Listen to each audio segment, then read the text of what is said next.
আসসালামু আলাইকুম ওয়া রাহমাতুল্লাহি ওয়া বারাকাতুহু।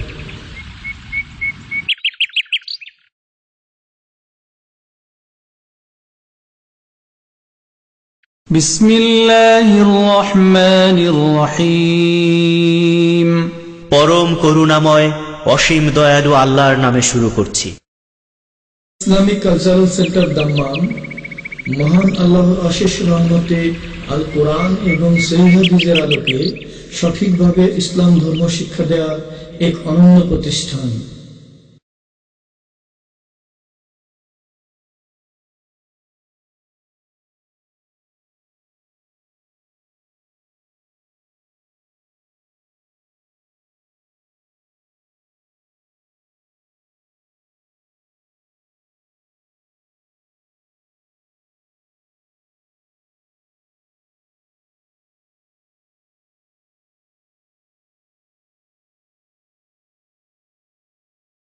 আসসালামু আলাইকুম ওয়া রাহমাতুল্লাহি ওয়া বারাকাতুহু।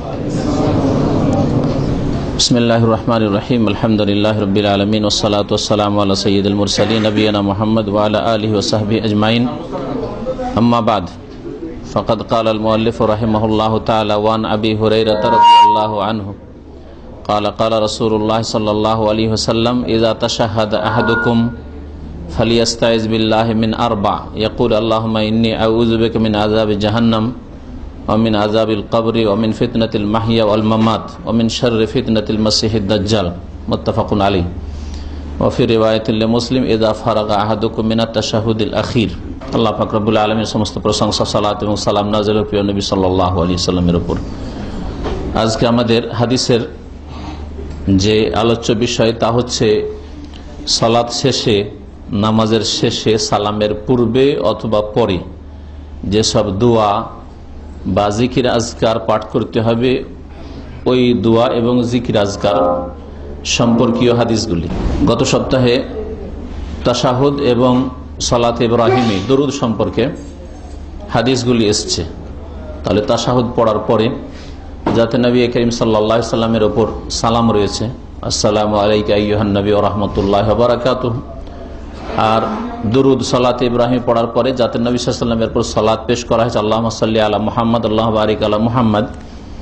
কারণ আল্লাহ পাকের নির্দেশ, ইন্নাল্লাহা ওয়া মালাইকাতাহু ইউসাল্লুনা আলান নবী ইয়া আইয়ুহাল্লাযীনা আমানু সাল্লু আলাইহি ওয়া সাল্লিমু তাসলিমা। নবীর প্রতি তোমরা মুমিনরা সালাত এবং সালাম পেশ করো। আর নামাজ হচ্ছে সর্বোত্তম অবস্থা মানুষের জীবনে। এই নামাজের মধ্যে আত্তাহিয়াত এবং দুরুদ এগুলি হচ্ছে ফরজ, রুকুন, আর এটা হচ্ছে ঠিক। আর যারা এর ভিন্ন মত পোষণ করেছে যে আত্তাহিয়াত পড়া বা দুরুদ পড়া ফরজ নয়, ওয়াজিব অথবা সুন্নাত, তাদের মতটি ঠিক নয়। আবু হুরায়রা রাদিয়াল্লাহু তাআলা আনহু বলছেন যে কালা রাসূলুল্লাহ সাল্লাল্লাহু আলাইহি ওয়াসাল্লাম, রাসূলুল্লাহ সাল্লাল্লাহু আলাইহি ওয়াসাল্লাম বলেছেন, ইযা তাশাহাদা আহাদুকুম, যখন তোমাদের কারো তাশাহুদ পড়া হয়ে যাবে, আত্তাহিয়াত হয়ে গেল, তারপরে দুরুদ হয়ে গেল, ফালিয়াস্তাইজ বিল্লাহি মিন আরবা, তখন যেন আল্লাহর আশ্রয় গ্রহণ করে বা আল্লাহর কাছে আশ্রয় কামনা করে, মিন আরবা, চারটি বস্তু থেকে বা চারটি বিষয় থেকে।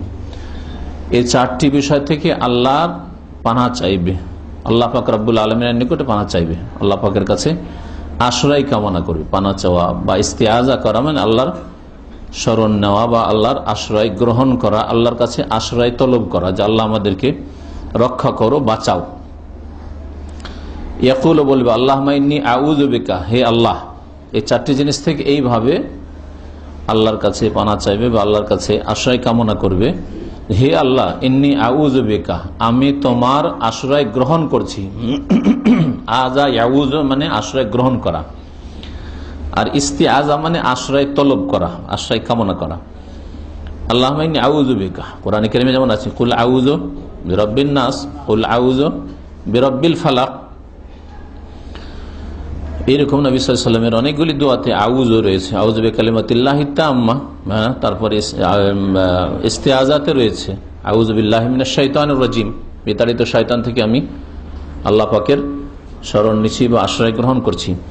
ইন্নী আউযু বিকা, আমি তোমার আশ্রয় গ্রহণ করছি মিন আযাবে জাহান্নাম, জাহান্নামের আযাব বা শাস্তি হতে, মানে আমাকে জাহান্নামের আযাব থেকে তুমি রক্ষা করো, হেফাজত করো।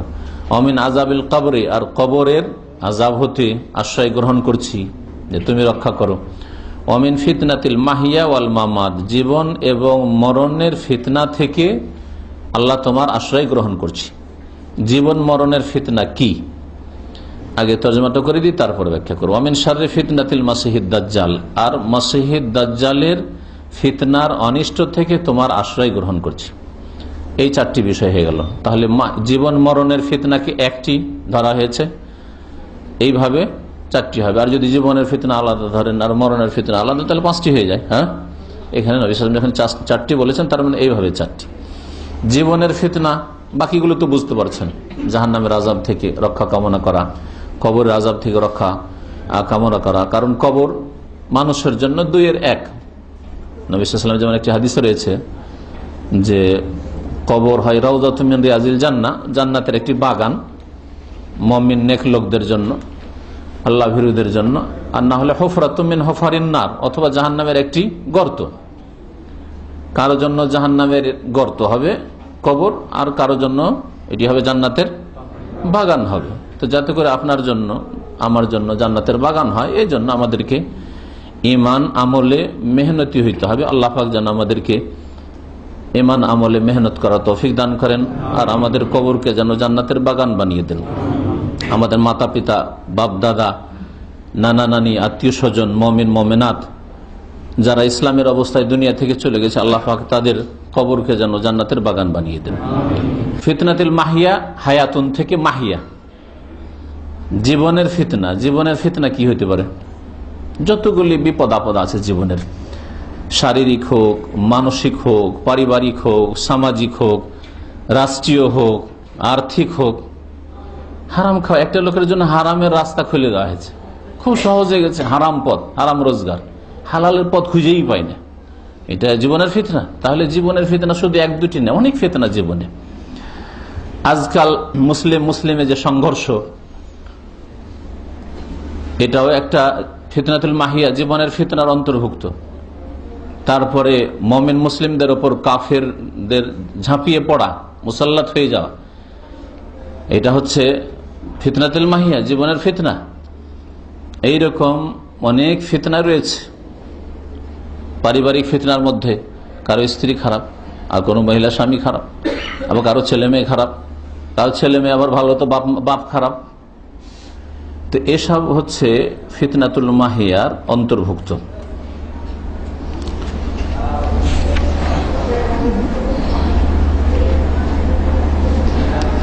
ফিতনাতুল মাহিয়ার মধ্যে এই হায়াতের মানে জীবনের ফিতনার মধ্যে বেঁচে থাকাকালীন মানুষের ঈমান আমলে যে সব জিনিস ক্ষতি করে। অনেক সময় আপনি ঈমানের অবস্থায়, আমলের অবস্থায় থাকতে থাকতে গুমরাহির পথ ধরে নিলেন, বিভিন্নভাবে গুমরাহ হয়ে যাচ্ছে, নামাজি বেনামাজি হয়ে যাচ্ছে। ভালো পরিবারে, ধার্মিক পরিবারে জন্ম হয়েছিল, তারপরে নাস্তিক হয়ে গেল, পড়াশোনা করে কলেজ ইউনিভার্সিটি পড়ে নাস্তিক হয়ে ফিরে আসলো।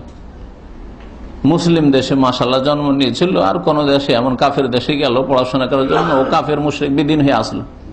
বহু বড় ফিতনা এগুলি। আজকাল অমুসলিম দেশগুলিতে পড়ার জন্য যেসব ছেলেরা যাচ্ছে বা মেয়েরা যাচ্ছে, এদের জন্য বড় ফিতনা এগুলি, ফিতনাতুল মাহিয়া, ঈমান হারিয়ে আসছে। এরকমই অমুসলিম দেশে হিজরত করছে, আয়েশা আরামের ভোগবিলাসের জীবন একটু হবে, ভালো টাকা পয়সা হবে, এই আশা। এগুলি হচ্ছে জীবনের বড় ফিতনা, ঈমান আমলের জন্য ফিতনা। কারণ আসল জীবন হচ্ছে আখেরাতের জীবন, আখেরাতে খারাপ করে চলে আসে। অনেক মানুষ তাওহীদের পরিবারে জন্ম নিয়ে আবার শিরক বিদআতে লিপ্ত হয়ে গেছে, বিভিন্ন কারণে, অজ্ঞতার কারণে অথবা দুনিয়ার লোভ সামলাতে না পারে। দেখা গেছে যে এর বাপ দাদা ছিল মাশাআল্লাহ তাওহীদ সুন্নতের অনুসারী, কিন্তু হয়ে গেছে এখন বিদআতি। হ্যাঁ, বিদআতি। এইরকম বহু পরিবার আছে। এইরকম ফিতনার শেষ নেই। কত লোক কাদিয়ানি হয়ে যাচ্ছে, কত লোক আহলে কোরআন মানে হাদিসি অস্বীকারী, অথচ বাপ দাদা সহিহ আকীদার ছিল। কত লোক কবর মাজার পূজারী হয়ে যাচ্ছে, মিলাদি হয়ে যাচ্ছে, অথচ দেখা যাচ্ছে বাপ দাদা সেই আকিদার লোক ছিল। তো এগুলি সব হচ্ছে দুনিয়ার ফিতনা।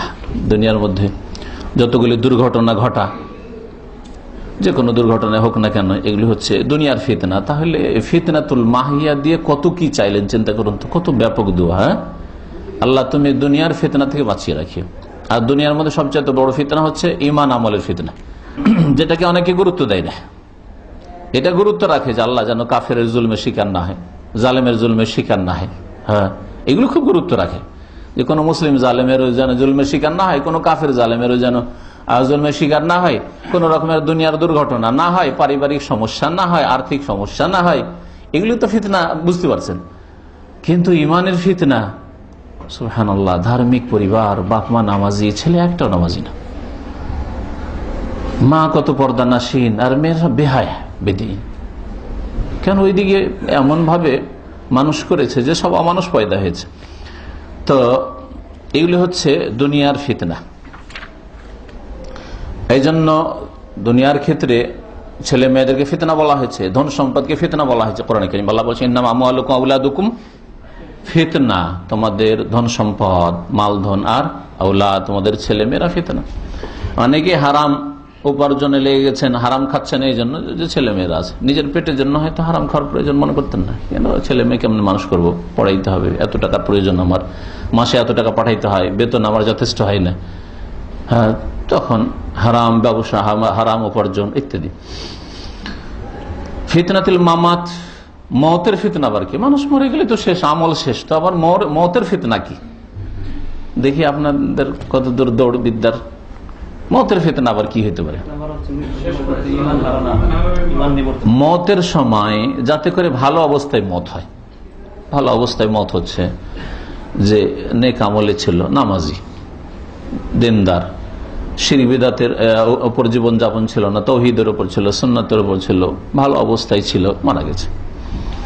এর অতিরিক্ত হচ্ছে কালেমা তাইয়্যিবা পড়ার সুযোগ হয়েছে। শুধু কালেমা মন্ত্রের মতো পড়লে তো হয় না, বেনামাজি লোক আর শেষখানে কালেমা পড়িয়ে দিয়েছেন, খুশির শেষ নাই।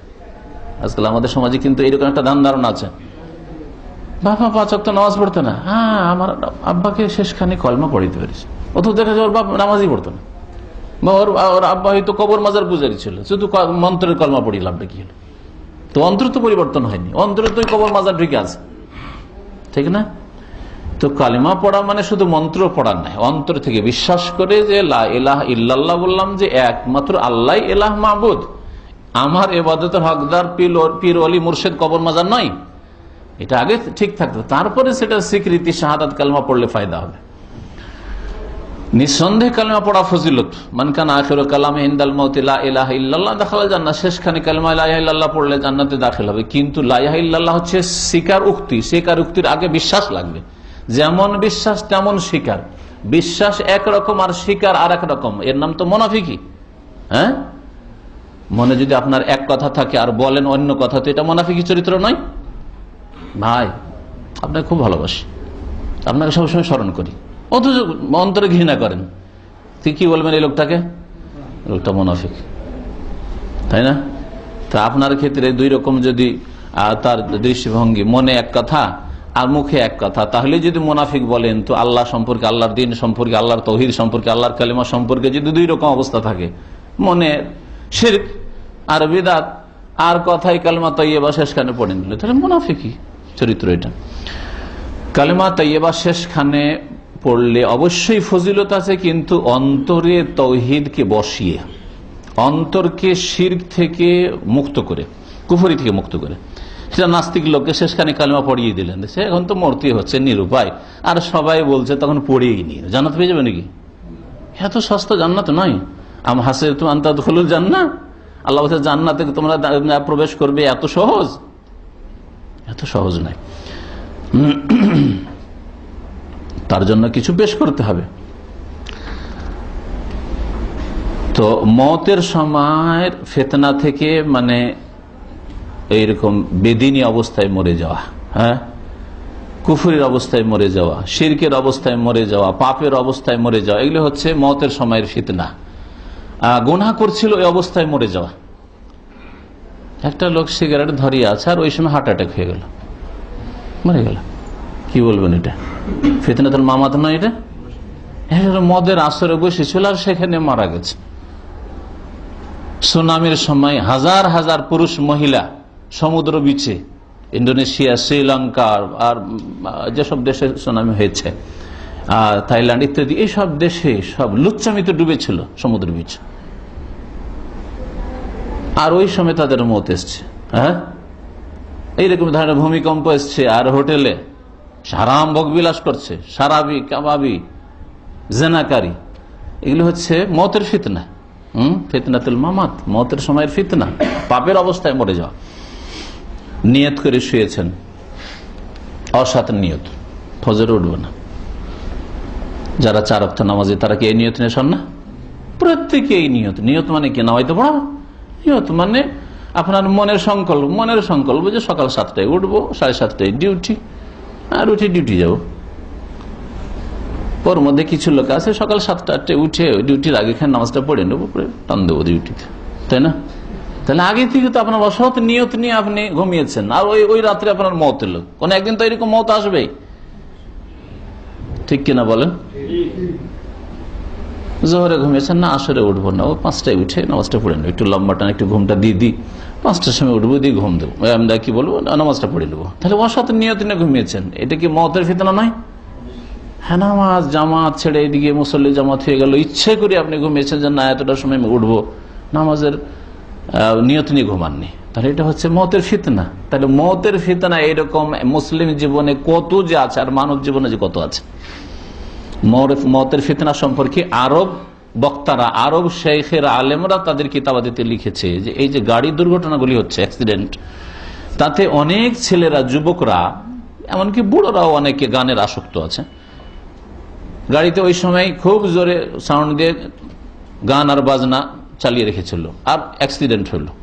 অ্যাক্সিডেন্ট হওয়ার পরে ঠিক শেষ অবস্থা, ওই সময় একটু হুঁশ আছে, কলমা পড়াবার চেষ্টা করেছে, কলমা পড়তে পারছে না।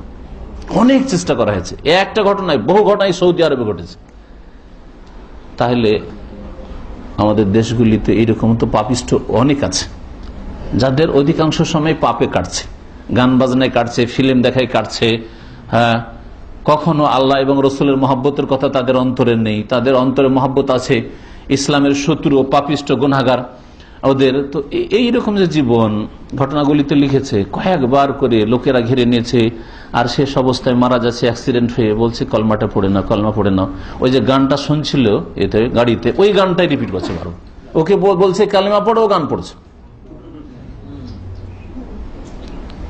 বারবার করে মুখে গানটা আসছে, কারণ ওই অবস্থাতে ওর এই দুর্ঘটনা ঘটেছে, ওটাই আসছে। আর গান যারা শুনে দেখেছেন, তো গান শোনার তালে তালে ও নিজেও গায়, কিন্তু নিজেও বলে, শুনেছেন না, শোনেন বা দেখেছেন, ঠিক না? তো ওই যে মানে ফিতা, ক্যাসেটের ফিতা ওইভাবে চালু হয়ে গেছে, বা গাড়ির চাকা ঘুরে গেছে, ওর আর কলেমা আসে না, চেষ্টা করলেও কালেমা আসে না, অনেক সময় চেষ্টা করে আসে না। হয়তো লোকেরা বলছে, শুনছে যে কালেমা পড়তে বলছে, কিন্তু কালেমার জায়গায় চলে আসছে গানটা। যারা ফিল্ম দেখতে দেখতে টিভি চালিয়ে দিয়ে শুয়েছে, বলেন ওই অবস্থায় মত হলে এটা ফিতনাতুল মামাত নয়? আর কোন একদিন এরকম মত হবে? অধিকাংশ সময় যারা গুনার কাজে কাটাচ্ছেন, তারা কি গুনার অবস্থায় মরবেন না? অবশ্যই গুনার অবস্থায় মারা যাবে।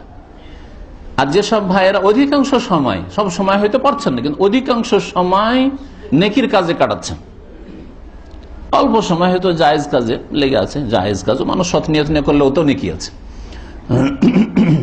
অধিকাংশ সময় জিকির আজকার হয়, ফরজ নামাজে আছেন, আর মসজিদের বাইরে থাকলেও আল্লাহর ভয় আছে, তসবিহ তাহলিল করতে আছেন, জিকির আজকার করতে আছেন, পরকাল সম্পর্কে চিন্তাশীল। কোন একটা সময় তো মওত আসবে। তাহলে যে কোনো সময় মওত আসুক, আপনি ফিতনা মুক্ত, আপনার মওত হলো, তাই না? ফিতনা মুক্ত মওত হলো, ফিতনাতুল মামাত। মতের সময়ের একটা ফিতনা যেটা বললেন, সেটার ব্যাখ্যা হলো এটা, যে মতের পূর্ব মুহূর্তে যে মানুষের জন্য ফিতনা হয়, এই ফিতনার ক্ষেত্রে পীরপন্থীরা মানুষকে কিন্তু গুমরা করেছে। কি তারা বলেছে? যে যদি পীর না ধরো তাহলে ওই সময় শয়তান গুমরা করে দিবে। এইটাও তাদের শয়তানি কথা, কোন কোরআন হাদিসের কথা না। এটা যে পীর ধরলে ফিতনা মুক্ত থাকবে ফিতনাতুল মামাত থেকে মতের পূর্ব মুহূর্তে, আর পীর না ধরলে শয়তানে গুমরা করে দিবে, একটা দলিল চাই। আমি একবারে খুব স্পষ্ট ভাষায় বলছি, একটা দলিল চাই, আয়াতে না হাদিসে, যে যার পীর নেই ওকে হ্যাঁ, ওই লোককে কি করবে? শয়তানে মতের পূর্ব মুহূর্তে গুমরা করে দিবে। কিন্তু আমি যে ব্যাখ্যা করলাম যে যারা অধিকাংশ সময় পাপে কাটায় তাদেরকে শয়তান গুমরা করে দিবে, পাপের অবস্থায় তাদের মত হবে, কারণ তাদের জবানে ওই পাপটাই সহজ হবে। আর যারা নেক কাজে অধিকাংশ সময় ভালো কাজে নেক কাজে নেকির কাজে কাটায় তাদের জন্য নেক রাস্তাটাই সহজ হবে, মওতের সময় ভালো কথাটা বেরোবে। এর বাস্তব অভিজ্ঞতা হচ্ছে, আপনাদের উদাহরণ না দিয়ে আমাদের জীবনে বলি। একটা যুগ ছিল আমরা ছাত্র জীবনে পায়ে আঘাত টাঘাত লাগলে আমাদের আঞ্চলিক ভাষা বলতাম বাপরে, পা মাগো, হ্যাঁ হ্যাঁ, এই ভাষাগুলো বেরোতো, তাই না? বেরোয় না অনেকের? উফ হয় উহ কারো বেরোয়, কারণ হয়তো মাগো, হ্যাঁ বাপরে, এরকম ভাষা বেরোয় না? বেরোয় না? যাদের এই অভ্যাস আছে, হঠাৎ করে অ্যাক্সিডেন্ট হলো আর মারা গেলেন, তো কি বেরোবে? মাগো বেরোবে। তাই ওই অবস্থায় আপনার মত হলো। কিন্তু এখন যদি হয় একটু হোঁচট লাগে, বিসমিল্লাহ না ইন্না লিল্লাহ, এই দুটোর একটা বেরোবে, বা দুটো একসাথে বেরোবে। বিসমিল্লাহ বলার পরে, কারণ বিসমিল্লাহ বললে ক্ষতি হওয়ার আশঙ্কা থাকে না, যেমন একটা হাদিস প্রমাণ করে। আর মুসিবতের সময় ইন্না লিল্লাহ বলতে হবে। তাহলে এখন কিন্তু ইচ্ছা করে বলতে হয় আলহামদুলিল্লাহ। এখন ইচ্ছা করে বিসমিল্লাহ বলা লাগে না, আর ইচ্ছা করে ইন্না লিল্লাহ বলা লাগে না। ফিতা এমনিতেই ঘুরে যায়। যেমনই এরকম অবস্থা হয়, অটোমেটিক যেমন সিস্টেম করা থাকে গাড়িতে, কি বলে ওইটা, একটা ব্যাগ বেরিয়ে আসে বল না, হ্যাঁ কি বলছে, এয়ার ব্যাগ। হ্যাঁ হ্যাঁ, তো ওই রকম সুবহানাল্লাহ যারা এইরকম ভালো অভ্যাস করে নিয়েছে, আপনার একটু হোঁচট লাগতে বা অ্যাক্সিডেন্ট হতে বিসমিল্লাহ বা ইন্না লিল্লাহ, আল্লাহর নাম আসলো, এটা ভালো মত হইল না? হইল না? ভালো মত হইল না? হইল না? শ্বাসকষ্ট একটু শুরু হয়েছে, আপনি বুঝতে পারছেন এই অবস্থা যদি থেকে যায়, মনে হয় 2-1 মিনিটের মধ্যে আমি মরে যাবে। এটা হয় অনেক সময় হার্ট অ্যাটাক হলে, বা এই ধরনের কিছু হলে, সুগার লো হয়ে যাচ্ছে, বা কিছু একটা হচ্ছে শরীরের মধ্যে, যাতে বুঝতে পারছেন যে আমার দুনিয়াটা যেন সংকীর্ণ হয়ে আসছে। সেই সময় যদি ভালো মানুষ হন, সাথে সাথে আপনার লা ইলাহা ইল্লাল্লাহর ফিতা ঘুরে যাবে। কিন্তু লা ইলাহা ইল্লাল্লাহ, লা ইলাহা ইল্লাল্লাহ, লা ইলাহা ইল্লাল্লাহু ওয়াহদাহু লা শারীকা লাহু, লাহুল মুলকু ওয়া লাহুল হামদু ওয়া হুয়া আলা কুল্লি শাইইন কাদির। আস্তাগফিরুল্লাহ ওয়া আতুবু ইলাইহি, আস্তাগফিরুল্লাহ ওয়া আতুবু ইলাইহি। দেখেন ভালো ফিতা ঘুরছে। আর যদি দুনিয়াদার হয়, এইরকম দ্বীনি অবস্থা না থাকে, ইমানি অবস্থা না থাকে, তখন হাহাকার অবস্থা, হাই হাই করা শুরু করবে। করে কোথায় আসিস রে, কোথায় আসিস রে, ছেলেকে ডাকছে না, মেয়েকে ডাকছে না, স্ত্রীকে ডাকছে, হ্যাঁ হ্যাঁ তাড়াতাড়ি আয়, তাড়াতাড়ি আমাকে নিয়ে চল, আমাকে নিয়ে চল, হাসপাতালে নিয়ে চল, মরলাম আমি, গেলাম, আর বাঁচবো না আমি। দেখেন না সুবহানাল্লাহ, এই দুটো লোকের মাঝে কত পার্থক্য। তো ফিতনাতুল মামাত ওগুলি যে ভালো অবস্থায় না মত হওয়া, আর ফিতনাতুল মামাত মতের ফিতনার আরেকটি হচ্ছে মতের পরে ফিতনা। মতের পরে হচ্ছে কবরের জীবনে ফিতনা। কবরের জীবনে ফিতনা মানে পরীক্ষা। ফিতনার শব্দের অর্থ একটি হচ্ছে ইমতিহান, পরীক্ষা। তো কবরে প্রত্যেক মানুষের পরীক্ষা হয়। মুনকার নাকির এসে জিজ্ঞেস করে, মান রাব্বুকা, তোমার রব কে, প্রতিপালক কে, সৃষ্টিকর্তা কে, মা দিনুকা, তোমার দিন কি ছিল, মান নবিয়ুকা বা মাহাজার রাসূল আল্লাযী বুইসা ফিকুম, ওই ব্যক্তি কে ছিলেন যিনি এসেছিলেন তোমাদের জন্য।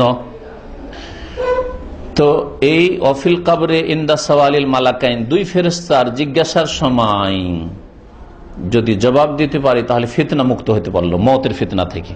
ফিতনাতুল মামাত, আপনি যদি এই দোয়া নামাজ প্রত্যেক নামাজের শেষখানে করেন, তো আল্লাহ ফিতনা মুক্ত রাখবেন, আপনার দোয়া ইনশাআল্লাহ কবুল হবে। নবী করিম সাল্লাল্লাহু আলাইহি ওয়াসাল্লামের হাদিস রয়েছে, ইন্নাকুম তুফতানুনা ফি কুবুরিকুম, নিশ্চয়ই তোমাদেরকে তোমাদের কবরে ফিতনায় ফেলা হবে। কবরে ফিতনায় ফেলা হবে না, কবরে পরীক্ষা করা হবে, জিজ্ঞাসা করা হবে। ওই সময় যাতে করে দৃঢ় প্রতিজ্ঞ হয়ে জবাব দিতে পারি। জবাব দেওয়ার জন্য অলরেডি আগে থেকে আপনার নেকির ব্যালেন্স আছে, গুনাহ থেকে তওবা ইস্তেগফার আছে, সংশোধন আছে। এটা হচ্ছে আসলে কবরের জীবনে মতের ফিতনা থেকে বাঁচার উপায়। মতের ফিতনা থেকে বাঁচার উপায় এরকম নয় যে আপনার নেক আমল নেই, আপনি গুনাহ থেকে তওবা করেন না, আর এমনিতে আপনি ওখানে খুব সাহসী হয়ে যাবেন, বা কেউ আসবে, কোনো পীর মুর্শিদ ওলি আসবে আর আপনাকে সাহস দেবে যে জবাব দে। যেমন ছেলেকে ইন্টারভিউ দেওয়া হয়তো নিয়ে গেছেন, বলছে বলো ভয় কিসের, বলো। হ্যাঁ, তো এরকম হবে নাকি? না, সেখানে দুনিয়াতে যে আপনি নেক আমল করেছেন আর অসৎ কাজ থেকে বেঁচে থেকেছেন, আর ভুল হয়ে থাকলে তওবা করে সংশোধন করে ক্লিন হয়ে এসছেন নাপাকি, গুনহার নাপাকি থেকে গুনহার বোঝা হালকা করে এসছেন, কবরে পৌঁছেছেন, সেই জন্য এখন আপনি ইউসাব্বিতুল্লাহুল্লাযিনা আমানু বিল কাউলিস সাবিত, আল্লাহ বলছেন যে মুমিনদেরকে আল্লাহ পাক ওইখানে কবরের জীবনে দৃঢ় প্রতিজ্ঞ রাখবেন, প্রতিষ্ঠিত রাখবেন। এই আয়াত কবরের আযাব সম্পর্কে বা কবরের জিজ্ঞাসাবাদ সম্পর্কে নাযিল হয়েছে। সাহাবায়ে কেরামরা বলতেন দাজ্জালের ফিতনা একটা যুগে হবে, আর সেই যুগ হয়তো কাছে আসছে, কারণ ছোট ছোট যতগুলি কিয়ামতের লক্ষণ প্রায়গুলি চলে এসছে। এখন তাহলে বড়গুলি বাকি আছে, আর বড়গুলি যখন শুরু হবে সব দ্রুত অল্প সময়ের মধ্যে এগুলি চলে আসবে। এই দোয়া পড়তে হবে নামাজের মধ্যে, তাই না? তাশাহুদ পড়লে যেন চারটি জিনিস থেকে পানা চাই। এটা কখন পড়বে?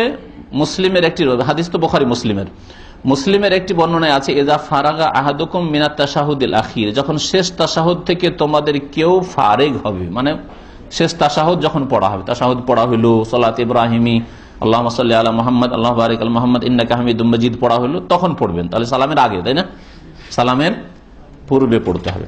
এই চারটি জিনিস থেকে পানা চাওয়া সুন্নাত না ওয়াজিব, এই ব্যাপারে দ্বিমত আছে। অধিকাংশ আইম্মায়ে কেরামদের নিকট এটি সুন্নাত, তাহলে ছুটে গেলে সুন্নাত ছুটলো, ওয়াজিব ছুটলো না, গুনাহগার হইল না। কিন্তু জাহিরি মযহাবে দাউদ জাহিরি বা ইবনে হাজমের নিকট, আর আল্লামা নাসির আলবানী মতো মুহাদ্দিসদের মধ্যে তিনি বলছেন যে এটা ওয়াজিব। আল্লামা নাসির আলবানী যে রাসূলুল্লাহ সাল্লাল্লাহু আলাইহি ওয়াসাল্লামের সালাত কিতাবটি আছে তাতে বলেছেন যে এটা ওয়াজিব। সেই জন্য একজন কোরআন হাদিসের অনুসারী ব্যক্তি যথাসাধ্য এটা পড়ে নেবে, ছাড়বে না। টাইম পেলে, টাইম পাচ্ছেন আর ছাড়বেন না, এটা পড়বেন, এটা আগে পড়বেন। দুরূদ পড়ার পরে আল্লাহুম্মা ইন্নী আউযু বিকা মিন আযাবি জাহান্নাম ওয়া মিন আযাবিল কবর, এটা পড়ে নেবেন। কিন্তু আমাদের দেশের লোকের অবস্থা কিন্তু অন্যরকম, যেটা জানে সেটা সামনে আসছে। দেখেন 254 নম্বর হাদিস, ওয়ান আবি বকর সিদ্দিক রাদিয়াল্লাহু আনহু আন্নাহু ক্বালা লিরাসূলিল্লাহ সাল্লাল্লাহু আলাইহি ওয়াসাল্লাম আল্লিমনি দুআন আদউ বিহি ফি সালাতি ক্বালা কুল আল্লাহুম্মা ইন্নী যালামতু নাফসি যুলমান কাসীরা ওয়া লা ইয়াগফিরু যুনুবা ইল্লা আনতা ফাগফির লি মাগফিরাতাম মিন ইনদিক ওয়ারহামনি ইন্নাকা আনতাল গাফুরুর রহিম, মুত্তাফাকুন আলাইহি। আবু বকর সিদ্দিক রাদিয়াল্লাহু তাআলা আনহু থেকে বর্ণিত, তিনি বলছেন যে তিনি একবার রাসূলুল্লাহ সাল্লাল্লাহু আলাইহি ওয়াসাল্লামকে বললেন, আল্লিমনি দুআন, হে আল্লাহ রাসূল আমাকে একটি দোয়া শিখিয়ে দেন, আদউ বিহি ফি সালাতি, যে দোয়াটি আমার সালাতের মধ্যে করব, আমার নামাজের মধ্যে করব। তিনি কি বলেছেন যে আমি তাশাহুদে করব? তাহলে এই হাদিসে তাশাহুদের পরে বা সালামের পূর্বখানে করতে হবে এমন কথা নামাজের মধ্যে বলা হয়েছে। কিন্তু এটার উপর আমল ওলামাদেরও আর সাধারণদেরও ওই সালামের পূর্বে। কেন? কারণ সালামের পূর্বে জায়গাটা হচ্ছে দোয়ার ক্ষেত্র বা স্থান, সেই জন্য। তবে ওখানেই যে খাস এর কোনো দলিল নেই। যদি কোনো মানুষ লম্বা সেজদা করে, আর সেজদার মধ্যে দ্বিতীয় আর একটা ক্ষেত্র হচ্ছে নামাজের মধ্যে দোয়ার সেজদা, ফাজতাহিদু ফিদ দুআ, নবী সাল্লাল্লাহু আলাইহি ওয়াসাল্লাম বলেছেন দোয়াতে মেহনত করো তোমরা। এই হাদিস কিতাবের আগে পড়েছেন বা আলোচনা এসছে, ফাজতাহিদু ফিদ দুআ, সেজদার অবস্থায় তোমরা খুব মেহনত করো দোয়ায়। তাহলে সেজদাতে কেউ যদি সুবহান রাব্বিয়াল আলা, সুবহান রাব্বিয়াল আলা, সুবহান রাব্বিয়াল আলা পড়ে নিয়ে বা অন্য তাসবিহগুলি পড়ে নিয়ে তারপরে দোয়া করে আল্লাহুম্মা ইন্নী যালামতু নাফসি, তাহলে কোনো দোষ নেই, বরং সুন্নাতের উপর সে আমল করল। এখানে বলা হয়েছে ফি সালাত আদউ বিহি ফি সালাতি, আমার সালাতে আমি ওই দোয়াটি করব, দোয়াটি শিখিয়ে দেন, একটা দোয়া শিখিয়ে দেন। কালা, তখন রাসূলুল্লাহ বললেন কুল, তুমি বলো, মানে এইভাবে বলবে আল্লাহুম্মা ইন্নী যালামতু নাফসি যুলমান কাসীরা, হে আল্লাহ আমি নিজের ওপর জুলম অত্যাচার করেছি, জুলমান কাসীরা, খুব জুলম, অনেক বেশি জুলম করেছি। কিসের জুলম? পাপের জুলম। এখানে পাপের জুলম বলা হয়েছে। আবু বকর সিদ্দিক অনেক জুলম করেছেন, কিন্তু বান্দা যতই ইবাদত বন্দেগী করুক বান্দার ত্রুটি হইতে পারে, বান্দা ত্রুটি যুক্ত। এই জন্য প্রত্যেক বান্দাকে শিখানো হয়েছে যে তুমি এইভাবে দোয়া করো। আবু বকর সিদ্দিক সম্পর্কে কি আপনি এরকম ধারণা করতে পারেন যে তুই একটা কাবিরা গুনাহ জীবনে করেছেন? কখনো না। ঠিক না? যে এই উম্মতের রাসূলুল্লাহ সাল্লাল্লাহু আলাইহি ওয়াসাল্লামের পরে সবচেয়ে শ্রেষ্ঠ ব্যক্তি, তাকেও এই দোয়া করতে বলছেন নবী করিম সাল্লাল্লাহু আলাইহি ওয়াসাল্লাম, যে বলো ইন্নী যালামতু নাফসি যুলমান কাসীরা, আমি খুব জুলুম করেছি। তিনি যদি এই দোয়া করে থাকেন তা আমাকে আপনাকে কেমন হওয়া উচিত? জুলম, শিরকের জুলম হতে পারে আমাদের জীবনে, কারো জীবনে। অনেক সময় বড় সেই কবর মাজারের আর দেবদেবীর শিরক করেন না, কিন্তু লোক দেখানো, রিয়াকারী আমল করে লোক দেখানো নিয়ে কোন একটা ভালো কাজ করলে ভালো লাগে, লোকজন জানলো যে আমি ইসলামের খেদমত করছি, দাওয়াতের কাজ করছি। এগুলি আমাদের দিনী ভাইদের মধ্যে এই শয়তান এই রাস্তা দিয়ে ঢুকতে পারে। হয়তো আপনার মধ্যে রিয়াকারি নামাজের মধ্যে আসবে না, নামাজের মধ্যে হয়তো আসবে না, কিন্তু দাওয়াতের কাজ করছি, দেখেন আমি কত কাজ করছি, মাশাআল্লাহ, আমি এই করলাম সেই করলাম, আপনি কি করেছেন? রিয়াকারি চলে আসে, শয়তানের একটা রাস্তা। সবসময় সজাগ থাকতে হবে যে বড় শিরক তো নাই, কিন্তু ছোট শিরক আমার মধ্যে ঢুকতে পারে। এই ক্ষেত্রে শিরক নাই, কিন্তু আরেক ক্ষেত্রে ঢুকতে পারে। দান করার ক্ষেত্রে শিরকি নিয়োগ ঢুকতে পারে, যে আমি এত টাকা দিয়েছি, তারপর লোকজন, এত লোক আমাকে জানে যে আমি এরকম দান খায়রাত করি, দেখ গেল শিরক ঢুকে পড়লো। শিরকের জুলম হতে পারে, অথবা মানুষের উপর জুলম হতে পারে। অনেক সময় অনেক মানুষ আছে নামাজি রোজাদার মাশাআল্লাহ, কিন্তু স্ত্রীর উপর জুলম করে, ছেলে মেয়ের উপর জুলম করে, বাপ মায়ের ক্ষেত্রে জুলম করে, ভাইদের ক্ষেত্রে জুলম করে। তো মানুষ মানুষের উপর জুলম হতে পারে, অমুসলিমের উপরে জুলম করে। ইসলামে অমুসলিমের জুলম জায়েজ নাই, পশু পাখির উপর জুলম জায়েজ নাই। আর আরেকটা জুলম হচ্ছে আল্লাহর হক ইবাদত বন্দেগীর ক্ষেত্রে, আদেশ নিষেধ পালনের ক্ষেত্রে ঘাটতি করা, ফরজ ওয়াজিবে ঘাটতি করা, ছেড়ে দেওয়া, অবহেলা করা, এগুলি জুলম। হ্যাঁ, জামাতে আপনি নামাজ পড়লেন না, জুলম করলেন আপনি, এই জুলমটাকে তো জুলমই মনে করেন না। মানুষ জুলম করলে জুলম মনে করে, তাই না? কিন্তু আপনি আপনার ইবাদত বন্দেগীতে ঘাটতি করছেন, জুলম করলেন। ডিউটিতে আপনি অবহেলা করছেন, জুলম করলেন। আল্লাহ পাক যেন আমাদের মাফ করেন। আল্লাহুম্মা ইন্নী যালামতু নাফসি যুলমান কাসীরা, আল্লাহ আমি নিজের উপর খুব জুলম করেছি, যুলমান কাসীরা, অনেক জুলম করেছি। ওয়ালা ইয়াগফিরু যুনুবা ইল্লা আনতা, আর গুনাহ সমূহকে তোমার ছাড়া কেউ মাফ করতে পারে না। ফাগফিরলি, সুতরাং তুমি আমাকে মাফ করে দাও। মাগফিরাতাম মিন ইনদিকা, তোমার পক্ষ থেকে মার্জনা চাই, আর কারো কাছে আশা রাখি না, তোমার ছাড়া কেউ মাফ করতে পারে না, সুতরাং তুমি তোমার তরফ থেকে আমাকে মাফ করে দাও, মার্জনা করে দাও। ওয়ারহামনি, এবং আমার উপর দয়া করো। মাফ হয়ে গেল, এখন ক্লিন হইলেন। তারপরে দয়ার রহমতের প্রয়োজন, রহমত ছাড়া জান্নাত পাবেন না, শুধু মাফ হয়ে গেছে, তাহলে ক্লিন আছে, কিছু নেই যে ব্যালেন্স লাগবে, রহমত আল্লাহ পাকের। ওয়ারহামনি ইন্নাকা আনতাল গাফুরুর রহিম, হে আল্লাহ তুমি তো গাফুর, অতি মার্জনাকারী, রাহিম বড় দয়াবান। মুত্তাফাকুন আলাইহি, বুখারী মুসলিমের হাদিস। তো এই দোয়াও পড়বেন সালাম ফিরার পূর্বখানে, তাশাহুদ এবং দরুদ শেষ করার পরে। তাহলে এখানে দোয়া পড়ার ক্ষেত্রে চারটি জিনিস থেকে পানা চেয়ে নেন আগে, আল্লাহুম্মা ইন্নী আউযু বিকা মিন আযাবিল কবর ওয়া মিন আযাবি জাহান্নাম, আগে পরে কোনো সমস্যা নাই, কারণ ওইভাবেও হাদিসে রয়েছে। আর তারপরে এটা পড়েন। এছাড়াও বেশ কিছু দোয়া এই জায়গায় পড়ার প্রমাণ হাদিসে রয়েছে। যেমন একটি দোয়া রয়েছে মুসনাদ ইবনে আবি শাইবাতে, যে নবী করিম সাল্লাল্লাহু আলাইহি সাল্লাম পড়তেন বা পড়তে বলতেন, রব্বানা আতিনা ফিদ দুনিয়া হাসানা ওয়া ফিল আখিরাতি হাসানা ওয়া কিনা আযাবান্নার। পড়েন কেউ না? পড়েন না? এটা সালামের আগেখানে, সালামের আগেখানে সময় পেলে এটা পড়বেন। আব্দুল্লাহ মাসউদ থেকে মওকুফ বর্ণিত রয়েছে এটা, সেই অমিন। আর একটি দোয়া হচ্ছে যেটা আবু দাউদে রয়েছে, আল্লাহুম্মা গফিরলি মা কাদ্দামতু ওয়া মা আখারতু ওয়া মা আসরারতু ওয়া মা আলানতু ওয়া মা আনতা আ'লামু মিন্নী ওয়া আনতাল মুকাদ্দিম ওয়া আনতাল মুআখির ওয়া আনতা আলা কুল্লি শাইইন কাদির ওয়া লা ইলাহা ইল্লা আনতা। এই দোয়াটি, আল্লাহুম্মা গফিরলি, আল্লাহ তুমি আমাকে মাফ করে দাও, মা কাদ্দামতু, যা আগে করেছি তা মাফ করো, ওয়া মা আখারতু, পরে যা হবে বা তাও মাফ করো আল্লাহ, ওয়া মা আসরারতু, যা লুকিয়ে করেছি তাও মাফ করো, ওয়া মা আলানতু, যা প্রকাশ্যে করেছি ভুল করেছি তাও মাফ করো, ওয়া মা আনতা আ'লামু মিন্নী, আর যেগুলি আমি জানি না হয়তো ভুল করেছি তুমি বেশি জানো, সেগুলিও মাফ করে দাও। আনতাল মুকাদ্দিম, তুমি আগে বাড়াইতে পারো, তুমি পিছিয়ে দিতে পারো, মানুষের উন্নতি অবনতির মালিক। ওয়া আনতা আলা কুল্লি শাইইন কাদির, তুমি সর্বশক্তিমান। এই দোয়াটি। তারপরে নবী করিম সাল্লাল্লাহু আলাইহি সাল্লামের আবু দাউদের আর হাদিসে রয়েছে, যে যেটা আসছে সামনে হাদিসে, এটা হচ্ছে আল্লাহুম্মা আইন্নী আলা যিকরিকা ওয়া শুকরিকা ওয়া হুসনি ইবাদাতিক। এটা সালামের আগেও পড়তে পারেন, সালামের পরেও পড়তে পারেন। কিছু হাদিসগুলি রয়েছে তাতে বলা হয়েছে দোবরা কুল্লি সালাতিন, নামাজের পেছনে পড়বে। হ্যাঁ, নামাজের দোবর মানে পেছনে, নামাজের পেছনে পড়বে। হ্যাঁ, নামাজের পেছনটা কি? মানুষের পিছন হচ্ছে দুটা, তাই না?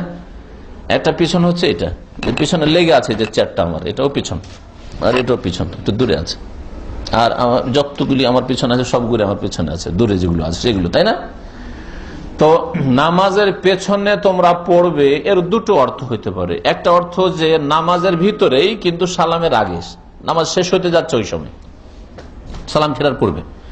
আর এটা হচ্ছে যে সালাম ফেরার পর নামাজের পিছনে, মানে একেবারে সালাম শেষ করে পড়ে। তো এই মর্মে বেশ কিছু দোয়াগুলি রয়েছে যাতে নবী সাল্লাল্লাহু আলাইহি ওয়াসাল্লামের হাত দোবরা করলে সালাতে, নামাজের পিছনে দোয়া কবুল হয়। নামাজের পিছনে দোয়া কবুল হয়, একদল বুঝে নিল যে সালাম ফেরার পরে, এই জন্য শুরু করে দিল মোনাজাত। অথচ নবী সাল্লাল্লাহু আলাইহি ওয়াসাল্লাম যতগুলি দোয়ার কথা বলেছেন এগুলি নবী সাল্লাল্লাহু আলাইহি ওয়াসাল্লাম সাহাবায়ে কেরাম আমল করেছেন। সালাম ফেরার আগে এখানে এই দোয়াগুলি পড়া, ওই জায়গায় দোয়া কবুল হয়। কারণ যতক্ষণ নামাজের মধ্যে আছে ততক্ষণ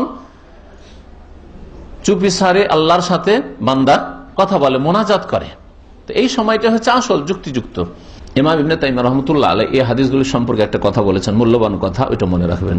যেগুলিতে দোয়া আছে, দোয়া মানে কিছু চাইছেন, ওগুলো সালামের পূর্বে পড়া উত্তম। আর যেগুলিতে দোয়ার দিক নেই, জিকির আজকার আছে, আল্লাহ পাকের গুণগান, আল্লাহ পাকের প্রশংসা, গুণগানমূলক কথা আছে, যেমন সুবহানাল্লাহ, আলহামদুলিল্লাহ, আল্লাহু আকবার, এই তসবিহগুলি সালামের আগে না সালামের পরে? হ্যাঁ, এগুলি যেহেতু দোয়া নয়, আল্লাহর কাছে কিছু যাচ্চা করছেন না, চাইছেন না, বরং গুণগান পেশ করছেন, প্রশংসা করছেন, এগুলি সালামের পরে পড়বেন। এখন যেগুলি আসবে বুঝতে পারবেন যে কোন ধরনের। যদি যাচ্চামূলক চাওয়ার হয় তাহলে সেগুলি সালামের আগে নামাজের ভিতরেই পড়বেন। যেমন আল্লাহুম্মা ইন্নী যালামতু নাফসি যুলমান কাসীরা ওয়া লা ইয়াগফিরু যুনুবা ইল্লা আনতা ফাগফির, আল্লাহ তুমি মাফ করো, এটা কি আছে? চাওয়া আছে। তাহলে এটা সালামের আগে না সালামের পরে? সালামের আগে পড়বেন। এরকমই আল্লাহুম্মা ইন্নী আউযু মিন আযাবিল কবরে, কবর আযাব থেকে আল্লাহ তুমি আশ্রয় দাও, জাহান্নামের আযাবে আশ্রয় দাও, এটা সালামের আগে না সালামের পরে? সালামের আগে, কারণ এটা চাইছেন আপনি। وعن وائل بن حجر رضي الله عنه قال صليت مع النبي صلى الله عليه وسلم فكان يسلم عن يمينه السلام عليكم ورحمة الله وبركاته وعن شماله السلام عليكم ورحمة الله وبركاته رواه আবু দাউদ বিসনাদ সহিহ। ওয়াইল বিন হুজর রাদিয়াল্লাহু তাআলা আনহু থেকে বর্ণিত, তিনি বলছেন যে নবী সাল্লাল্লাহু আলাইহি ওয়াসাল্লামের সাথে আমি সালাত আদায় করলাম, নামাজ পড়লাম। ফাকান ইউসাল্লিম আন ইয়ামিনিহি, নবী সাল্লাল্লাহু আলাইহি ওয়াসাল্লাম ডান দিকে সালাম ফিরলেন, আর বা সালাম ফিরতেন আর বলতেন আসসালামু আলাইকুম ওয়া রাহমাতুল্লাহি ওয়া বারাকাতুহু, সালাম দিলেন ফুল সালাম, কিন্তু সালাম আলাইকুম ওয়া রাহমাতুল্লাহ আর ওয়া বারাকাতুহু। ওয়ান শিমালি, বাম দিকেও সালাম ফিরলেন আসসালামু আলাইকুম ওয়া রাহমাতুল্লাহি ওয়া বারাকাতুহু, কিন্তু ওয়া বারাকাতুহুটা ব্র্যাকেটে লেখা আছে। যাদের কাছে কিতাব আছে, কারোর কাছে না? সব বিনা কিতাবের সব আছে তো, অনেক ভাই কিতাব নিয়ে আসে, কার কাছে আছে? ব্র্যাকেট দেওয়া আছে না বিনা ব্র্যাকেটে? শেষ অবরকাতটা ব্র্যাকেটে আছে না? হ্যাঁ। তো রাওয়াহু আবু দাউদ, হাদিসটা আবু দাউদে আছে বিসনাদিন সহিহিন, হাদিসের সনদ সহিহ, হাদিসের সনদ সহিহ, এতে কোনো সন্দেহ নেই। এখন আজকালকার ইমাম সাহেবরা কি করে? আসসালামু আলাইকুম ওয়া রাহমাতুল্লাহ, আসসালামু আলাইকুম ওয়া রাহমাতুল্লাহ ওয়া বারাকাতুহু বলে কেউ? বলে না। কারণ অধিকাংশ হাদিসগুলিতে ওয়া রাহমাতুল্লাহ পর্যন্তই আছে, অধিকাংশ হাদিসগুলিতে ওয়া রাহমাতুল্লাহ পর্যন্ত আছে। আবু দাউদের এই একটি হাদিসে ওয়া বারাকাতুহু পর্যন্ত আছে। আবু দাউদের যেগুলি ছাপা বা সংস্করণ যেটাকে বলা হয়, তার কিছু কিছু ছাপাতে এমন আছে বা পাণ্ডুলিপিতে যাতে আছে ডান দিকে সালামের ক্ষেত্রে ওয়া বারাকাতুহু পর্যন্ত আছে, আর বাম দিকে সালামের ক্ষেত্রে আসসালামু আলাইকুম ওয়া রাহমাতুল্লাহ আছে। আর আবু দাউদের একটি নুসখাতে, মানে একটি পাণ্ডুলিপিতে আছে যে বাম দিকেও আসসালামু আলাইকুম ওয়া রাহমাতুল্লাহি ওয়া বারাকাতুহু বললেন রাসূলুল্লাহ সাল্লাল্লাহু আলাইহি ওয়াসাল্লাম, ওইটা এখানে নকল করা হয়েছে। এই জন্য এই ক্ষেত্রে ইমাম আলবানী রাহমাতুল্লাহ আলাইহি বলছেন যে আল আউলা আদামুল মুদাওয়ামা আলা জিয়াদাতি ওয়া বারাকাতুহু, সবচেয়ে উত্তম হচ্ছে যে সব সময় ওয়া বারাকাতুহু না বলা, কখনো কখনো ওয়া বারাকাতুহু বলেন। লেখা হলে কেন? লাম তাতিফি আহাদিসে সালাম আল ওখার, অন্যান্য সালাম ফেরার যতগুলি হাদিস এসছে কোনটাতে ওয়া বারাকাতুহু আসে নাই, শুধু আসসালামু আলাইকুম ওয়া রাহমাতুল্লাহ এসছে, আসসালামু আলাইকুম ওয়া রাহমাতুল্লাহ এসছে। সেই জন্য কন্টিনিউ ওয়া বারাকাতুহু সহ বলবেন না, কখনো কখনো বলেন। আল্লামা মুবারকপুরী রাহমাতুল্লাহ আলাইহি তিরমিজির ভাষ্যে বলছেন যে শোনো, এলাম আন্না আকসারা নুসাখা আবি দাউদ খালিয়াতুম মিন জিয়াদাতি ওয়া বারাকাতুহু, আবু দাউদের অধিকাংশ সংস্করণগুলিতে তাতে ওয়া বারাকাতুহু নেই। আবু দাউদের রেফারেন্স দিয়েছেন হাফিজ ইবনে হাজার রাহমাতুল্লাহ আলাইহি কিতাব বুলুগুল মারামে, অথচ আবু দাউদের আসল কপি দেখলে দেখা যায় যে অধিকাংশ সংস্করণে ওয়া বারাকাতুহু শব্দটি নেই। দ্বিতীয় সালাম মা তাসলিমাতি সানিয়া, দ্বিতীয় সালাম মানে প্রথম সালামে আছে।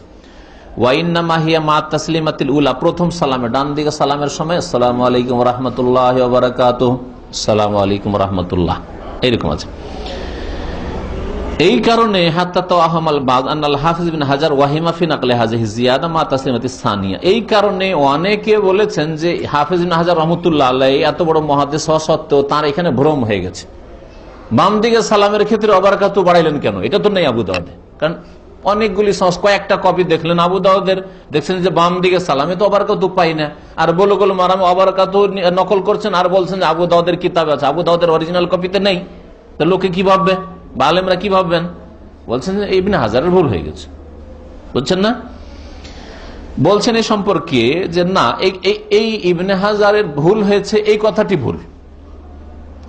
ওয়াইন্নামাল ওয়াহিম হুয়া যালিকাল বাজ, যারা এই ধারণা করেছে তারা ভুল করেছে। ফাইন্না হাযিহি জিয়াদা মা তাসলিমাতাইন মাওজুদাতুন ফি বাযিন নুসাখিস সাহিহাতিল মুতামাদ আলাইহা, কারণ কিছু কিছু কপি বা সংস্করণ আছে বা পাণ্ডুলিপি আছে, আগে তো পাণ্ডুলিপি ছিল, হাতের লেখা ছিল, আর ওগুলো হচ্ছে আসল কপি।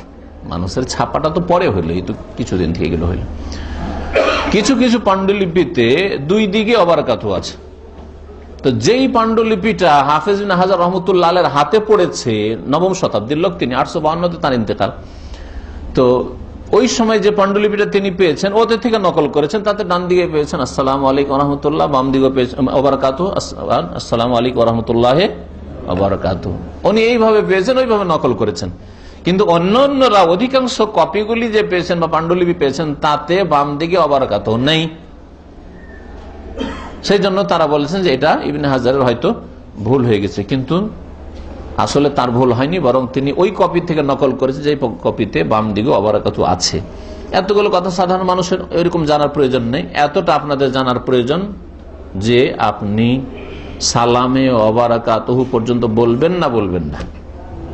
হ্যাঁ, জায়েজ আছে কিন্তু সব সময় বলবেন না, কখনো কখনো বলেন। অধিকাংশ হাদিসগুলিতে যেহেতু ওয়া বারাকাতুহু বাড়তি নেই। আরেকটি কথা এখানে মনে রাখেন, এমন পরিবেশে বলবেন না যেখানে গিয়ে হইচই শুরু হয়ে যায়। আর আমিন জোরে বলাই বরদাস্ত করে না, রহদিনই বরদাস্ত করতে পারে না, হ্যাঁ, আমরা বুকে হাত বাঁধাই বরদাস্ত করতে পারে না, ঠিক না? আস্তাগফিরুল্লাহ আস্তাগফির, সালাম ফেরার পরে যদি সুন্নতি দোয়া, সুবহানাল্লাহ, স্পষ্ট হাদিস, এই সুন্নতি দোয়াগুলি জিকিরগুলি যদি পড়েন, আরে কি করছে রে, মোনাজাত না করে সুবহানাল্লাহ সুবহানাল্লাহ শুরু করেছে, হ্যাঁ, এই কি শুরু করেছে? আস্তাগফিরুল্লাহ। এইরকম মূর্খ সমাজে যদি বলেন আসসালামু আলাইকুম ওয়া রাহমাতুল্লাহি ওয়া বারাকাতুহু, দেখো এই আবার নতুন বারাকাতু নিয়ে এলো, অথচ আবু দাউদের হাদিস আপনি আমল করছেন। এই জন্য হাদ্দিসিন নাস আলা কাদরি ওয়াকুলহিম। আলী রাদিয়াল্লাহু তাআলা আনহু, চতুর্থ খলিফা, তিনি বলছেন মানুষের সাথে কথা বললো যতটা বুঝে অতটা বলো, যতটা তাদের বিবেকে গ্রহণ করে ততটা বলো, তার বেশি বলিও না। এমন আমল করলে যেটা ওর গ্রহণ করতে চায় না, মানে বিবেকে ধরে না, এটা কেমন করে হয়? এটা তো কোনোদিন শুনিনি। তো ধীরে ধীরে ধীরে মানুষকে বুঝান, জানুক যে ওয়া বারাকাতুহু আসলে সালামে আছে, তারপরে একদিন করেন। আর আগে জানালে প্রথম দিন গেলেন বলে একটা হাদিসের আমল করবো, আবু দাউদের হাদিসের আমল করবো, আমার গ্রামে নামাজ পড়াইতে দিয়েছে, সুযোগ পেয়েছে, আমল করে তাকেই দিই। হ্যাঁ, না, এরকম অনেকগুলি ক্ষেত্রে আছে। জানাজার 4 তাকবীর ছাড়া 5 তাকবীর 6 তাকবীর আছে। এখন দেশে গিয়ে যদি 5 তাকবীর দেন তো সুবহানাল্লাহ সুবহানাল্লাহ শুরু হয়ে যাবে। হ্যাঁ, আবার আমাদের দেশে সুবহানাল্লাহ বলবে না, কি বলবে? আল্লাহ আকবার তাকবীর দেওয়া শুরু করবে, অথচ সুবহানাল্লাহ দিয়ে সতর্ক করতে হয় ভুল হইলে, কিন্তু এখানেও ভুল। আর অধিকাংশ হাদিসগুলিতে আবু দাউদের যেহেতু ডান দিকে শুধু ওয়া বারাকাতুহু আছে, এই জন্য ডান দিকে ওয়া বারাকাতুহু বলা হয়, ভালো বাম দিকে বলিয়েন না। কোন কোন কপিতে আছে, হতে পারে যে ওইটা আসলে নবী সাল্লাল্লাহু আলাইহি ওয়াসাল্লাম আমল নয়, যে লিখেছে কপি করেছে পাণ্ডুলিপিতে, আর সে হতে পেরেছে, এটা সম্ভাবনা আছে, যার ফলে নিশ্চিত না যে ওইটা আসলে বাম দিকে ওয়া বারাকাতুহু নবী সাল্লাল্লাহু আলাইহি ওয়াসাল্লাম বলেছেন। কিন্তু যখন আছে নির্ভরযোগ্য কপিতে বলছেন, তো আমল করলে করা যেতে পারে। কিন্তু অধিকাংশ হাদিসগুলির উপর আমল করবেন, সেটা হচ্ছে আসসালামু আলাইকুম ওয়া রাহমাতুল্লাহ, আসসালামু আলাইকুম ওয়া রাহমাতুল্লাহ। ওয়ানিল মুগীরা ইবনে শুবাতা রাদিয়াল্লাহু আনহু আন্না নবী সাল্লাল্লাহু আলাইহি ওয়াসাল্লাম কানা ইয়াকুলু ফি দুবুরি কুল্লি সালাতিন মাকতুবা লা ইলাহা ইল্লাল্লাহু ওয়াহদাহু লা শারীকা লাহু লাহুল মুলকু ওয়া লাহুল হামদু ওয়া হুয়া আলা কুল্লি শাইইন কাদির আল্লাহুম্মা লা মানি'a লিমা আতাইতা ওয়া লা মু'তিয়া লিমা মানা'তা ওয়া লা ইয়ানফা'ু যাল জাদ্দি মিনকাল জাদ্দু, মুত্তাফাকুন আলাইহি। মুগীরা বিন শুবা রাদিয়াল্লাহু তাআলা থেকে বর্ণিত, বলছেন যে নবী সাল্লাল্লাহু আলাইহি ওয়াসাল্লাম প্রত্যেক ফরজ নামাজের পেছনে বলতেন, ফরজ নামাজের পেছনে কি বলতেন? লা ইলাহা ইল্লাল্লাহু ওয়াহদাহু লা শারীকা লাহু লাহুল মুলকু ওয়া লাহুল হামদু ওয়া হুয়া আলা কুল্লি শাইইন কাদির। আর তারপরে আল্লাহুম্মা লা মানি'a লিমা আতাইতা ওয়া লা মুতি'a লিমা মানা'ত ওয়া লা ইয়ানফা'ু যাল জাদ্দি মিনকাল জাদ্দু। এইটা ফরজ নামাজের পরে সালাম ফেরার পরে না সালাম ফেরার আগে? পরে, কারণ এতে আল্লাহ পাকের গুণগান তাওহীদ আছে, এজন্য এটা সালাম ফেরার পরে বলবেন। মুত্তাফাকুন আলাইহি, বুখারী মুসলিমের হাদিস। ওয়ান সাদ ইবনে আবি ওয়াক্কাস রাদিয়াল্লাহু আনহু قال ان رسول الله صلى الله عليه وسلم كان يتعوذ بهن دبر كل صلاه اللهم اني اعوذ بك من البخل واعوذ بك من الجبن واعوذ بك من ان ارد الى ارذل العمر واعوذ بك من فتنه الدنيا واعوذ بك من عذاب القبر رواه البخاري। বুখারীতে আর একটি দোয়া আছে সাদ বিন আবি ওয়াক্কাস রাদিয়াল্লাহু তাআলা আনহু, যে 10 জন সুসংবাদ প্রাপ্ত সাহাবী আশারে মুবাশশারা তাদের একজন তিনি বর্ণনা করছেন যে রাসূলুল্লাহ সাল্লাল্লাহু আলাইহি ওয়াসাল্লাম কি করতেন, কানা ইয়াতাআওয়াযু বিহিন্না, এই দোয়া দিয়ে আশ্রয় গ্রহণ করতেন দোবরা কুল্লি সালাতিন, প্রত্যেক নামাজের পেছনে।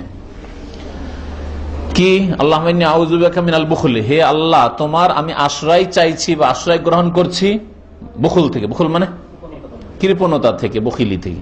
ওয়া আউযু বিকা মিনাল জুবনে, আর আমি তোমার আশ্রয় গ্রহণ করছি জুবন কাপুরুষতা থেকে। জুবন মানে হচ্ছে কাপুরুষ হওয়া, জি, দুর্বল মনের হওয়া, হিম্মত হারা, কোনো হিম্মত নাই, কোনো সাহস নাই, একটুতে একেবারে বকরির মতো চমকে ওঠেন। এই জন্য উর্দু ভাষায় জুবনের অর্থ করা হয় বুজদিল। বুজ মানে আসলে ফার্সি দিয়ে তর্জমা করেছে, বুজ মানে হচ্ছে বকরি, ছাগল, আর দিল মানে হচ্ছে অন্তর। তো যেই মানুষের হৃদয় হচ্ছে বকরির অন্তরের মতো, এইরকম করে লাফিয়ে উঠবে বকরি দেখে। একটু যদি কোনো একটু আওয়াজ শুনে, আশেপাশে একটা আওয়াজ হয়েছে, লাফিয়ে উঠবে, চমকে উঠবে। তো এইরকম না যে একটু কিছু ধমক দিয়েছে, তাওহীদ তাওহীদ করেছে, সুন্নাত সুন্নাত, ইসলামিক বই কেন নিচ্ছ তুমি, তোমার কাছে কেন ইসলামিক সিডি, আরে না না, আর জীবন নেওয়া যাবে না। সৌদি আরব থেকে যখন যাবে রুমে ফেলে দিয়ে চলে গেলেন। অনেক ছেলেরা এরকম করেছে, হ্যাঁ, ফেলে দিয়ে চলে গেছে। এটা বড় দুনিয়ার ফিতনা, যে এখানকার দিন এখানে থাকলেও ঝামেলা নিব না। অথচ আলহামদুলিল্লাহ এখান থেকে কোন ভাই গিয়েছেন ক্যাসেট নিয়ে, সিডি নিয়ে অথবা কিতাব নিয়ে, আর এইরকমের ফিতনায় পড়েছে, কষ্টে পড়েছে, এরকম হয়নি আলহামদুলিল্লাহ। কিন্তু এই দুর্বল লোকদের বুঝদেলি, হ্যাঁ, বকরির অন্তর, কথা বলছেন, কাপুরুষতা, আল্লাহর শত্রুরাকে ভয় করে, আর মনে করে যে কি জানি কি হয় না হয়, এমনকি দাড়ি নিয়ে যেতে রাজি না, দাড়ি নিয়ে যেতে রাজি না।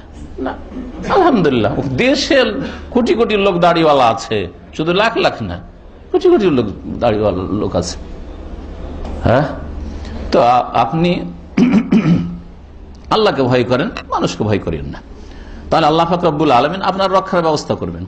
ওয়া আউযু বিকা মিন আন উরাদ্দা ইলা আরযালিল উমর, আর হে আল্লাহ তোমার আশ্রয় গ্রহণ করছি এই বিষয় থেকে যে যেন আমাকে ফিরিয়ে না দেওয়া হয়, হ্যাঁ, আরযালুল উমর, বয়সের কি বলবে না, বার্ধক্য। বার্ধক্য তো এমনি 60-70 বছর বার্ধক্য, বার্ধক্য না, বার্ধক্য থেকে পানা চাওয়া হয়নি। হ্যাঁ, বার্ধক্যের এটা হচ্ছে আরজাল, যেটা কি ভাষা দিয়ে ব্যক্ত করলে সুন্দর হবে, জি, রাজিল মানে হচ্ছে একেবারে অসহায় হয়ে যাবে, বা রাজিল বলা হয় একেবারে যেটা রদ্দি জিনিস, যেটা রাদি মানে যেটা, হ্যাঁ, খারাপ বার্ধক্য বলে দিতে পারেন ভাব অর্থে। এমন, হ্যাঁ, বার্ধক্যের কষ্ট থেকে, আসলে আরজাল মানে কষ্ট নাই, এমন বার্ধক্য যাতে পরনির্ভরশীল হয়ে যায়, যাতে অসহায় হয়ে যায়, বিছানায় পড়ে থাকতে হয়, বোবা হয়ে যায়, নড়তে পারছেন না, পেশাব পায়খানা বিছানায়, এইরকম অবস্থাকে আরজাল উমর বলা হয়েছে। এটা হচ্ছে ওর ভাব অর্থ। আরজাল শব্দের অর্থ হচ্ছে একেবারে নিকৃষ্ট। তো বয়সের নিকৃষ্টতা থেকে, মানে এমন আয়ুতে পৌঁছে দিও না যখন আমি মানুষের কাছে একবারে নিকৃষ্ট হয়ে যায়, অসহায় হয়ে যায়, এইরকম না হয় যাতে। ওয়া আউযু বিকা মিন ফিতনাতিদ দুনিয়া, আর দুনিয়ার ফিতনা থেকে তোমার আশ্রয় গ্রহণ করছি, যেমন জীবনের ফিতনা, ওইটা হচ্ছে দুনিয়ার ফিতনা। ওয়া আউযু বিকা মিন আযাবিল কবর, আর কবরের আযাব থেকে তোমার আশ্রয় গ্রহণ করছি। রাওয়াহুল বুখারী, হাদিসটা সহিহ বুখারীতে রয়েছে। হ্যাঁ, এটা দোয়া, সুতরাং হ্যাঁ, এইটাকে সালাম ফেরার আগে পড়াই হচ্ছে উত্তম, সালাম ফেরার আগে পড়াই হচ্ছে উত্তম। ওয়ান সাওবান রাদিয়াল্লাহু আনহু قال كان رسول الله صلى الله عليه وسلم اذا انصرف من صلاه استغفر الله ثلاثا وقال اللهم انت السلام ومنك السلام تباركت يا ذا الجلال والاكرام রাওয়াহু মুসলিম। সাওবান রাদিয়াল্লাহু তাআলা সাহাবী থেকে বর্ণিত, তিনি বলছেন যে রাসূলুল্লাহ সাল্লাল্লাহু আলাইহি ওয়াসাল্লাম যখন নামাজ থেকে ফিরে যেতেন, এটাই স্পষ্ট যে সালাম ফিরার পরে, তাহলে এটা নামাজ থেকে যখন ফিরে যেতেন, এর দ্বারা বোঝা গেল যে নবী সাল্লাল্লাহু আলাইহি ওয়াসাল্লাম সালাম ফিরার পরে মুসল্লিদের দিকে ফিরে বসতেন। ইস্তাগফার আল্লাহ সালাসান, 3 বার করে আল্লাহর কাছে ইস্তিগফার করতেন। এখানে ইনসারাফা ইস্তিগফারটা কিবলামুখী হয়েই করতেন। অন্য হাদিসে এর একটু বিস্তারিত আলোচনা এসছে যে আস্তাগফিরুল্লাহ আস্তাগফিরুল্লাহ আস্তাগফিরুল্লাহ 3 বার, আল্লাহুম্মা আনতা সামিনকা সালাম তাবারাকতা ইয়া যাল জালালি ওয়াল ইকরাম, এই পর্যন্ত পড়ে নেওয়ার পরে রাসূলুল্লাহ সাল্লাল্লাহু আলাইহি ওয়াসাল্লাম তখন মুখ ফিরাতেন। তাহলে এখানে ইনসারাফা মানে সালাম, আসসালামু আলাইকুম রাহমাতুল্লাহ, আসসালামু আলাইকুম রাহমাতুল্লাহ, এটাকে ইনসারাফা বলা হয়েছে। নামাজ থেকে ফিরতেন মানে নামাজের সালাম ফিরতেন। নামাজের সালাম ফেরার পরে 3 বার আস্তাগফিরুল্লাহ পড়তেন। আল্লাহ তোমার কাছে মার্জনা কামনা করি, আল্লাহ তোমার কাছে ক্ষমা প্রার্থনা করি, আল্লাহ তোমার কাছে মাপ চাই। ওয়াকাল, আর তারপরে বলতেন আল্লাহুম্মা আনতাস সালাম, আল্লাহ তুমি আসসালাম, তুমি শান্তির মালিক। ওয়া মিনকাস সালাম, শান্তি তোমার পক্ষ থেকে হয়ে থাকে। তাবারাকতা, তুমি বরকতময়, ইয়া যাল জালাল ওয়াল ইকরাম, মহিমাময় আর মর্যাদা, মহান মর্যাদার অধিকারী। রাওয়াহু মুসলিম। এটা পড়বেন কখন? সালামের পরে পরে। সালাম পরে পরে ইস্তেগফার দিয়ে শুরু করতে হবে। তরতিবের ক্ষেত্রে উলামারা এই বিষয়টাকে উল্লেখ করেছেন যে আপনার তরতিবটা কেমন হওয়া উচিত। এই ক্ষেত্রে ফরজ নামাজের পরে 3 বার ইস্তেগফার, তারপরে এই দোয়াটি আল্লাহুম্মা আনতাস সালাম ওয়া মিনকাস সালাম তাবারাকতা ইয়া যাল জালাল ওয়াল ইকরাম, আর তারপরে লা ইলাহা ইল্লাল্লাহু ওয়াহদাহু লা শারীকা লাহু লাহুল মুলকু ওয়া লাহুল হামদু ওয়া হুয়া আলা কুল্লি শাইইন কাদির 1 বার। তবে মাগরিব আর ফজর যদি হয় তাহলে 10 বার, আশার মারা 10 বার করে। তারপরে সুবহানাল্লাহ, আলহামদুলিল্লাহ, আল্লাহু আকবার 33 বার করে, 99 হলো। আর 100 পুরা করবেন লা ইলাহা ইল্লাল্লাহু ওয়াহদাহু লা শারীকা লাহুল মুলকু ওয়া লাহুল হামদু ওয়া হুয়া আলা কুল্লি শাইইন কাদির দিয়ে। সুম্মা ইয়াকরা আয়াতুল কুরসি, তারপর আয়াতুল কুরসি পড়বেন, সূরা ইখলাস পড়বেন, সূরা ফালাক নাস পড়বেন। মাগরিবে আর ফজরে 3 বার করে। আর আরেকটা দোয়া রয়েছে আল্লাহুম্মা আজিরনি মিনান নার 7 বার করে। জি, এটা মাগরিব আর ফজরে। সুম্মা ইয়াকরাউ ফিল মাগরিব ওয়াল ফজরে, বলছেন যে মাগরিব ফজরে আল্লাহুম্মা আজিরনি মিনান নার 7 বার করে পড়বেন। এই তরতিবে উলামারা বর্ণনা করেছেন। এছাড়াও বেশ কিছু দোয়া জিকির রয়েছে যেগুলো সেই হাদিস দ্বারা প্রমাণিত, সেগুলি পড়বেন। এখন তারপরের হাদিস হচ্ছে তাসবিহ সম্পর্কে। ওয়ান আবি হুরায়রা রাদিয়াল্লাহু আনহু আন রাসূলিল্লাহ সাল্লাল্লাহু আলাইহি ওয়াসাল্লাম قال من سبح الله دبر كل صلاة 33 وحمد الله 33 وكبر الله 33 فتلك 99 وقال تمام المئة لا إله إلا الله وحده لا شريك له له الملك وله الحمد وهو على كل شيء قدير غفرت خطاياه ولو كانت مثل زبد البحر رواه مسلم وفي رواية أخرى أن التكبير 34।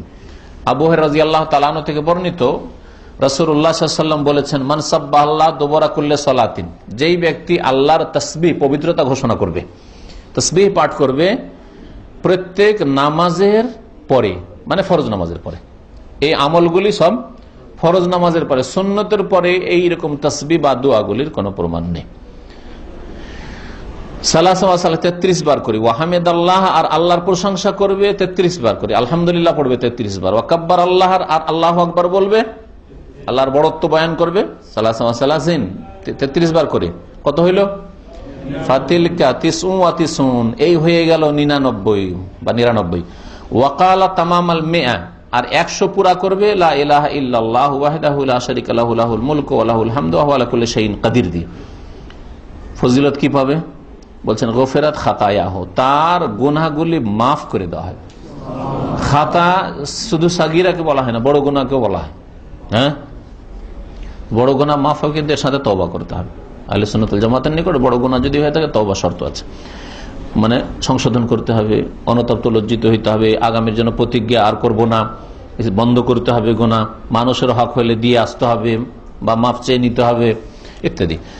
ওয়ালাউ কানাত মিসলা জাবাদিল বাহরি, তার গুনাহগুলি সব মাফ করে দেওয়া হবে যদিও সেই গুনাহ সমুদ্রের ফেনা সমান, জাবাদ অথবা সমুদ্রের পানিতে যে ময়লা আবর্জনা থাকে, ময়লা আবর্জনা সমান হয়, মাফ হয়ে যাবে।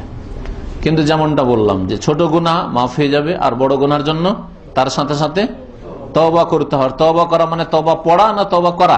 হাদিসে সহিহ মুসলিমের অফি রিওয়ায়াতিন উখরা, আর আরেকটি রিওয়ায়াতে রয়েছে, সেটাও মুসলিমের, আন্নাত তাকবীর আরবা ওয়া সালাসুন, তাকবীর হচ্ছে 34 বার, সুবহানাল্লাহ 33 বার, আলহামদুলিল্লাহ 33 বার, আর তাকবীর 33 বারও বলতে পারেন, আর 34 বার বলেন। 34 বার বললে তো 100 পুরা হয়ে গেল, তার আর কালেমা তাওহীদ নেই।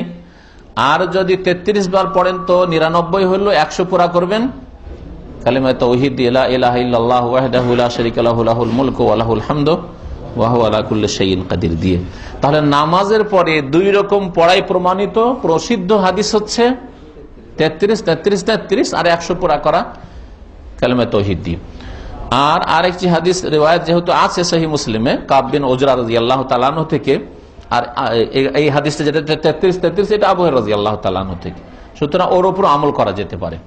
আর 34 হাদিস, 34 বার আল্লাহু আকবার পড়া সেই হাদিস দ্বারা প্রমাণিত শোয়ার পূর্বে বিছানায় যে যাবেন। দেখেন, ওয়ান মুআয ইবনে জাবাল রাদিয়াল্লাহু আনহু আন্না রাসূলুল্লাহ সাল্লাল্লাহু আলাইহি ওয়াসাল্লাম ক্বালা লাহু উসিকা ইয়া মুআয লা তাদআন্না দুবরা কুল্লি সালাতিন আন তাকুল আল্লাহুম্মা আইন্নি আলা যিকরিকা ওয়া শুকরিকা ওয়া হুসনি ইবাদাতিকা, রাওয়াহু আহমদ ওয়া আবু দাউদ ওয়া নাসাই বিসানাদিন কাওয়িয়্যিন। মুআয বিন জাবাল রাদিয়াল্লাহু তাআলা আনহু থেকে বর্ণিত, বলছেন যে রাসূলুল্লাহ সাল্লাল্লাহু আলাইহি ওয়াসাল্লাম বলেছেন, কাকে? মুআয বিন জাবালকে, প্রখ্যাত সাহাবী, যাকে ইয়ামান দেশের দায়িত্বশীল গভর্নর করে রাসূলুল্লাহ তার জীবদ্দশায় পাঠিয়েছিলেন। উসিকা ইয়া মুআয, তোমাকে উপদেশ দিচ্ছি হে মুআয, লা তাদআন্না দুবরা কুল্লি সালাতিন, প্রত্যেক নামাজের পরে তুমি ছেড়ে দিও না এই বাক্যটি, আনতাকুলা, এই বাক্যটি ছেড়ে দিও না। কি? যে তুমি এভাবে বলবে, আল্লাহুম্মা আইন্নি আলা যিকরিকা, হে আল্লাহ আমার সাহায্য করো, আলা যিকরিকা তোমার স্মরণ করাই, ওয়া শুকরিকা তোমার শুকরিয়া আদায়ে, ওয়া হুসনি ইবাদাতিক আর তোমার ইবাদত সুন্দর করাই। মানে আমাকে তৌফিক দাও তোমার জিকির আজকারের, আর ফরজ জিকির আজকার আগে, তারপরে সুন্নাত মুস্তাহাব জিকির আজকার। ফরজ জিকির আজকার হচ্ছে ফরজ নামাজ 5 ওয়াক্ত, অশুকরিকা আর তোমার শুকরিয়া আদায় করার, আর তোমার ইবাদত সুন্দর করে সম্পাদন করার। হাদিসটি মুসনাদ আহমদ, আবু দাউদ, নাসাইতে আছে, এর সনদ হচ্ছে অত্যন্ত মজবুত, হাদিসটি হচ্ছে সহিহ। এই দোয়া কখন পড়বেন? হ্যাঁ, সালামের আগে না পরে? হ্যাঁ হ্যাঁ, এতে তো দোয়া আছে। তো ওই যে নীতি ইমাম ইবনে তাইমিয়া রাহমাতুল্লাহ আলাইহি, এটা যদি ফলো করা যায় তাহলে আগেও পড়া যেতে পারে, কিন্তু এই জন্য এতে ইখতিলাফ রয়েছে। এই দোয়াটি সম্পর্কে বলছেন যে ইখতুলিফা ফি দুবুরিস সালাহ, এখানে নামাজের পিছনে পড়বেন, এর মানে কি? এতে দুটি মত আছে। হালিল মুরাদু বিহি কুবাইলাস সালাম, এর উদ্দেশ্য কি সালামের পূর্বখানে, আও আবিল মুরাদ বাদাস সালাম, নাকি সালামের পরে পড়তে হবে? আকসারুল উলামা আলা সানি, অধিকাংশ উলামারা বলছেন যে আল্লাহুম্মা আইন্নি আলা যিকরিকা ওয়া শুকরিকা ওয়া হুসনি ইবাদাতিকা, এটা সালামের পরে পড়তে হবে, অধিকাংশ উলামারা। আর এর উপরই আমাদের আমল আছে, নাকি নাকি ওয়া তাইফাতুন আল আউয়াল, আর একদল আলেমরা বলছেন প্রথম মতটি মানে সালামের পূর্বখানে পড়বেন, ওয়া মিনহুম শাইখুল ইসলাম, আর তাদের একজন আলেম হচ্ছেন ইমাম ইবনে তাইমিয়া রাহমাতুল্লাহ আলাইহি। সুতরাং কেউ যদি সালামের আগেও পড়ে নাই, সময় পায়, অথবা নিজের নামাজ, তো অসুবিধা নেই। ওয়ান আবি উমামা রাদিয়াল্লাহু আনহু قال قال رسول الله صلى الله عليه وسلم من قرأ آية الكرسي دبر كل صلاة مكتوبة لم يمنعه من دخول الجنة إلا الموت, رواه النسائي وصححه ابن حبان وزاد فيه الطبراني وقل هو الله أحد। আবু উমামা রাদিয়াল্লাহু তাআলা আনহু থেকে বর্ণিত, তিনি বলছেন যে রাসূলুল্লাহ সাল্লাল্লাহু আলাইহি ওয়াসাল্লাম বলেছেন, মান কারা আয়াতুল কুরসি, যেই ব্যক্তি আয়াতুল কুরসি পড়বে। কি আয়াতুল কুরসি বলবেন, আয়াতুল কুরসি বলবেন না, বিকৃত করে। হ্যাঁ, আমাদের দেশের অধিকাংশ মানুষ কি বলে, এমন অভ্যাস হয়েছে যে এক শ্রেণীর আলেম সমাজে বক্তব্য আয়াতুল কুরসি। আয়াতুল কুরসি কি জিনিস? আয়াতুল কুরসি কি আয়াত, বিকৃত না। আয়াতুল কুরসি যেই ব্যক্তি পাঠ করবে দুবরা কুল্লি সালাতিন মাকতুবা, প্রত্যেক ফরজ সালাতের শেষখানে, ফরজ সালাতের শেষখানে, তার মানে সালাম ফিরার পরে, লাম ইয়ামনাহু মিন দুখুলিল জান্নাহ, তাকে জান্নাতে প্রবেশ করাই কোনো কিছুই বাধা দিতে পারবে না বা দেবে না, ইল্লাল মউত, তবে একমাত্র মত। মরার আগে, মতের পূর্বে কেউ জান্নাত পাবে না, কিন্তু মরার পরেই জান্নাতের নিয়ামত পাবে ইনশাআল্লাহ তাআলা, তার আত্মার জগতে, আলামে আরওয়াহ, রুহের জগতে, বারজাখী জীবনে, আর তার সম্পর্ক কবরের সাথেও রয়েছে। রাওয়াহুন নাসাই, এই হাদিসটি নাসাইতে আছে, ইমাম ইবনে হিব্বান তা সহিহ বলেছেন, মানে তার সহিহ ইবনে হিব্বানেও আছে। এই হচ্ছে আয়াতুল কুরসি পড়ার ফজিলত। এই হাদিসটি সহিহ। একদল আলেম এই হাদিসটাকে জয়ীফ বলেছেন, কিন্তু ঠিক নাই তাদের বক্তব্য, হাদিস হচ্ছে সহিহ। ওয়াজাদা ফিহি তাবরানী, আর তাবরানী একটু বাড়তি আরো বলেছেন, আর যে কুল আল্লাহ পড়বে, আয়াতুল কুরসি পড়বে আর সূরা ইখলাস পড়বে, তাকে মত ছাড়া অন্য কোনো কিছু জান্নাতে যেতে বাধা দিতে পারবে না। আয়াতুল কুরসিতে আল্লাহ পাক রব্বুল আলামিনের 10টির মতো গুণ বর্ণনা করা হয়েছে, অত্যন্ত গুরুত্বপূর্ণ এই আয়াত। সুতরাং এই আয়াত পড়লে তার ফজিলত ওই রকমই বড় রয়েছে।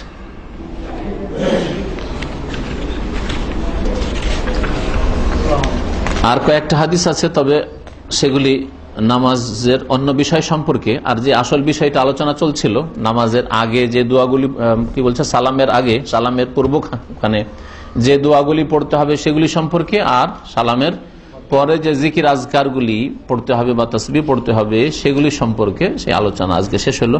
সুতরাং এখানে আমরা আলোচনা শেষ করছি। আল্লাহ পাক রব্বুল আলামিন যেন আমাদেরকে নবী করিম সাল্লাল্লাহু আলাইহি সাল্লামের তরিকা মোতাবেক 5 ওয়াক্ত সালাত আদায় করার তৌফিক দান করেন। সালাতে আমাদেরকে খুশু নিয়ে আসার তৌফিক যেন আল্লাহ পাক দান করেন। সালাতে যত্নবান হওয়ার আল্লাহ পাক যেন তৌফিক দান করেন। 5 ওয়াক্ত নামাজের হেফাজতের তৌফিক যেন দান করেন। নামাজের মহাব্বত যেন প্রত্যেক মুসলিমের অন্তরে আল্লাহ পাক দিয়ে দেন। আল্লাহ পাক রব্বুল আলামিন নামাজি, ধার্মিক, আল্লাহ ভীরুদের যেন হেফাজত করেন। ভালো মানুষের আল্লাহ পাক হেফাজত করেন। সমস্ত রকমের বালা মুসিবত, অনিষ্ট থেকে, দুনিয়া আখিরাতের জীবন মরণের ফিতনা থেকে আল্লাহ পাক তাদের হেফাজত করেন।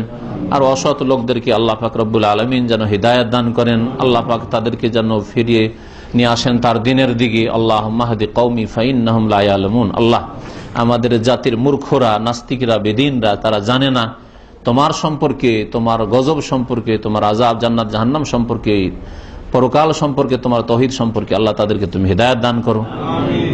আর যাদের নসিবে হিদায়াত নেই, আবু জাহল, আবু লাহাব হচ্ছে, আল্লাহ পাক রব্বুল আলামিন তাদের অনিষ্ট থেকে মুসলিম উম্মতকে হেফাজত করো। দিন ইসলামের হেফাজত করো, তোমার দিনকে মজবুত করো, তোমার দিনের খেদমত করো। আল্লাহ পাক তোমার খাদেম তৈরি করে দাও। তোমার দিনের খেদমতের আল্লাহ পাক রব্বুল আমাদেরকে তৌফিক দান করো। সুবহান রাব্বিকা রাব্বিল ইজ্জাতি আম্মা ইয়াসিফুন ওয়া সালামু আলাল মুরসালিন আলহামদুলিল্লাহি রাব্বিল আলামিন।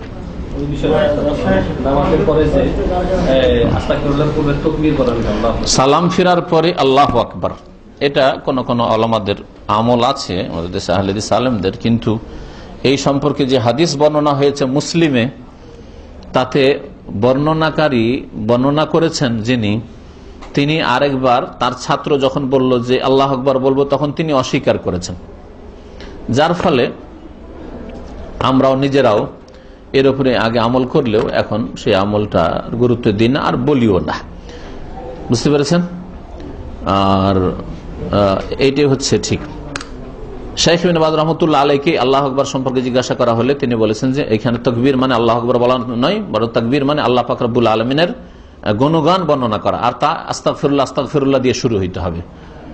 কারণ হাদিসটা যে রয়েছে ইবনে আব্বাস থেকে, যে আমরা রাসূলুল্লাহ সাল্লাল্লাহু আলাইহি ওয়াসাল্লামের নামাজ থেকে সালাম ফিরা বুঝতে পারতাম, বা নামাজ শেষ হয়ে গেছে বুঝতে পারতাম তাকবীরের মাধ্যমে, একটাতে আছে, আর আরেকটাতে আছে, আরেকটা শব্দ এসছে জিকির, সম্ভবত এসছে। তো তাকবীর মানে এখানে জিকির, আস্তাগফিরুল্লাহ আস্তাগফিরুল্লাহ দিয়ে শুরু হবে।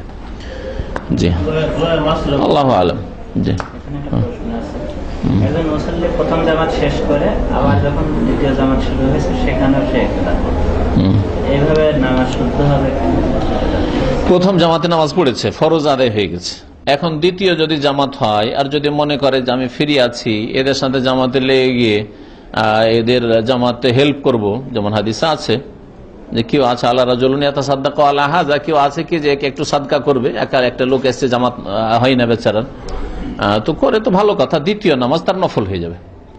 প্রথম নামাজ ফরজ আদায় হয়েছে, দ্বিতীয় নামাজ তার নফল হবে, জায়েজ আছে। জি, আল্লাহু আ'লাম। হ্যাঁ, কোনো দোষ নেই। মুআয রাদিয়াল্লাহু তাআলা, যে মুআযের কথা বলেন, মুআয রাদিয়াল্লাহু তাআলা এশার নামাজ মসজিদ নববীতে নবী সাল্লাল্লাহু আলাইহি ওয়াসাল্লামের পেছনে মুক্তাদি হয়ে পড়তেন, আর তারপর নিজের পাড়ায় মহল্লায় চলে যেতেন, মদিনার এক মসজিদে, ওখানে গিয়ে, বানু সালমার মসজিদ সম্ভবত, সেই মসজিদে গিয়ে তিনি ইমামত করতেন। প্রথম নামাজ ফরজ নবী সাল্লাল্লাহু আলাইহি ওয়াসাল্লামের পেছনে, নবী সাল্লাল্লাহু আলাইহি ওয়াসাল্লামের ইক্তেদা পেছনে নামাজ সবচেয়ে শ্রেষ্ঠ নামাজ, তাই না? ওই নামাজটাই ফরজ হবে, ওটা নফল কখনো নয়। তো ফরজ পড়ে চলে গেছেন, দ্বিতীয়বার ইমামত করছেন, তাহলে যখন ইমামত করছেন তখন তার নামাজ হচ্ছে নফল। তার নফলের পিছনে ফরজ পড়া জায়েজ, এর বৈধতা এই প্রমাণ করে এই হাদিস, বুখারী শরীফের হাদিস। এই জন্য তারাবির পিছনে ফরজ পড়তে পারেন। বিশেষ করে রমজান মাসে এই লোকেরা ভুল করে থাকে, বিশেষ এইখানে যে না ফরজ নামাজ শেষ হওয়ার পরে এদিকে তারাবি শুরু হয়ে গেছে, ইমাম সাহেব তারাবি শুরু করেছেন আর দ্বিতীয় জামাত ফরজ চলছে, এটা জায়েজ নাই। এক মসজিদে দুই জামাত করা এভাবে জায়েজ নাই। আর স্পষ্ট হাদিস মুআয বিন জাবালের প্রমাণ করে যে নফলের পিছনে ফরজ পড়া জায়েজ, তাহলে এই সুন্নত নামাজ তারাবি তার পিছনে কেন ফরজ পড়া যাবে না? বুঝছেন?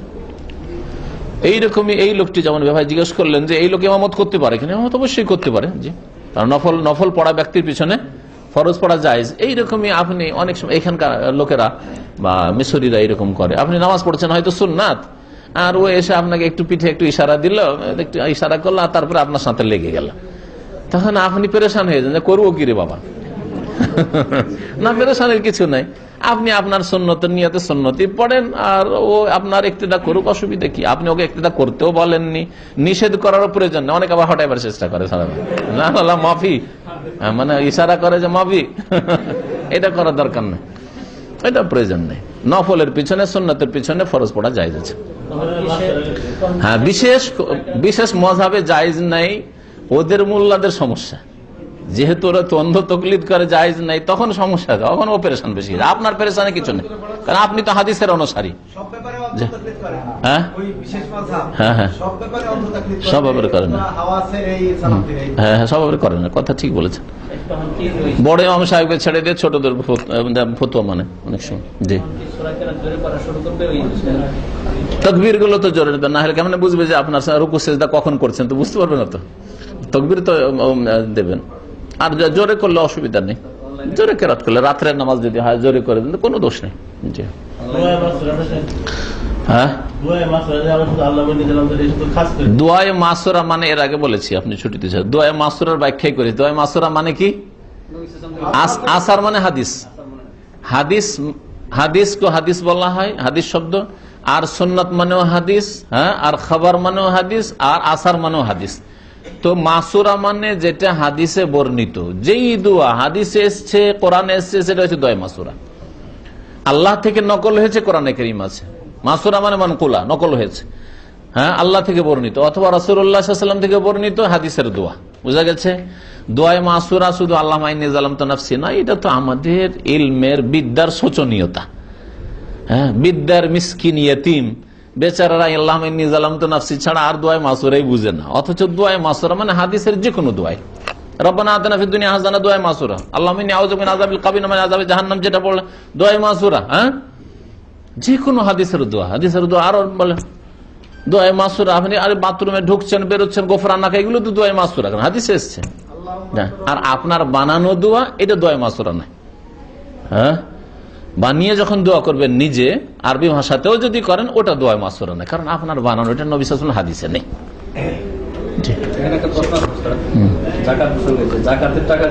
আস্তাগফিরুল্লাহ ওয়া আতুবু ইলাইহি, এটা দোয়ায়ে মাসুরা, কারণ হাদিসে এইভাবে আছে। আর আস্তাগফিরুল্লাহ রাব্বি মিন কুল্লি যামবি ওয়া আতুবু ইলাইহি, এটা দোয়ায়ে মাসুরা নাই, কারণ রাব্বি মিন কুল্লি যাম হাদিসে নেই। বুঝলেন এবারে? যেটা হাদিসে আছে সেটা দোয়ায়ে মাসুরা, মানে নবী থেকে বর্ণিত হয়েছে। আর যেটা নবী থেকে বর্ণিত না, আপনি বানিয়ে বলছেন রব্বি মিন কুল্লি যাম, হে আমার রব মিন কুল্লি যাম, সমস্ত গুনাহ থেকে। অর্থ খারাপ নয়, বলেন, অসুবিধা নেই, নিষেধ করছে না, কিন্তু নবী করিম সাল্লাল্লাহু আলাইহি ওয়াসাল্লাম থেকে এইভাবে বর্ণিত হয়নি, সেইজন্য এটা দোয়ায়ে মাসুরা নয়। যাকাতের টাকা দিয়ে কোনো ভাইকে দ্বীনি দাওয়াতি কাজের জন্য ইসলামিক ব্যবস্থা কিনে দেওয়া যাবে?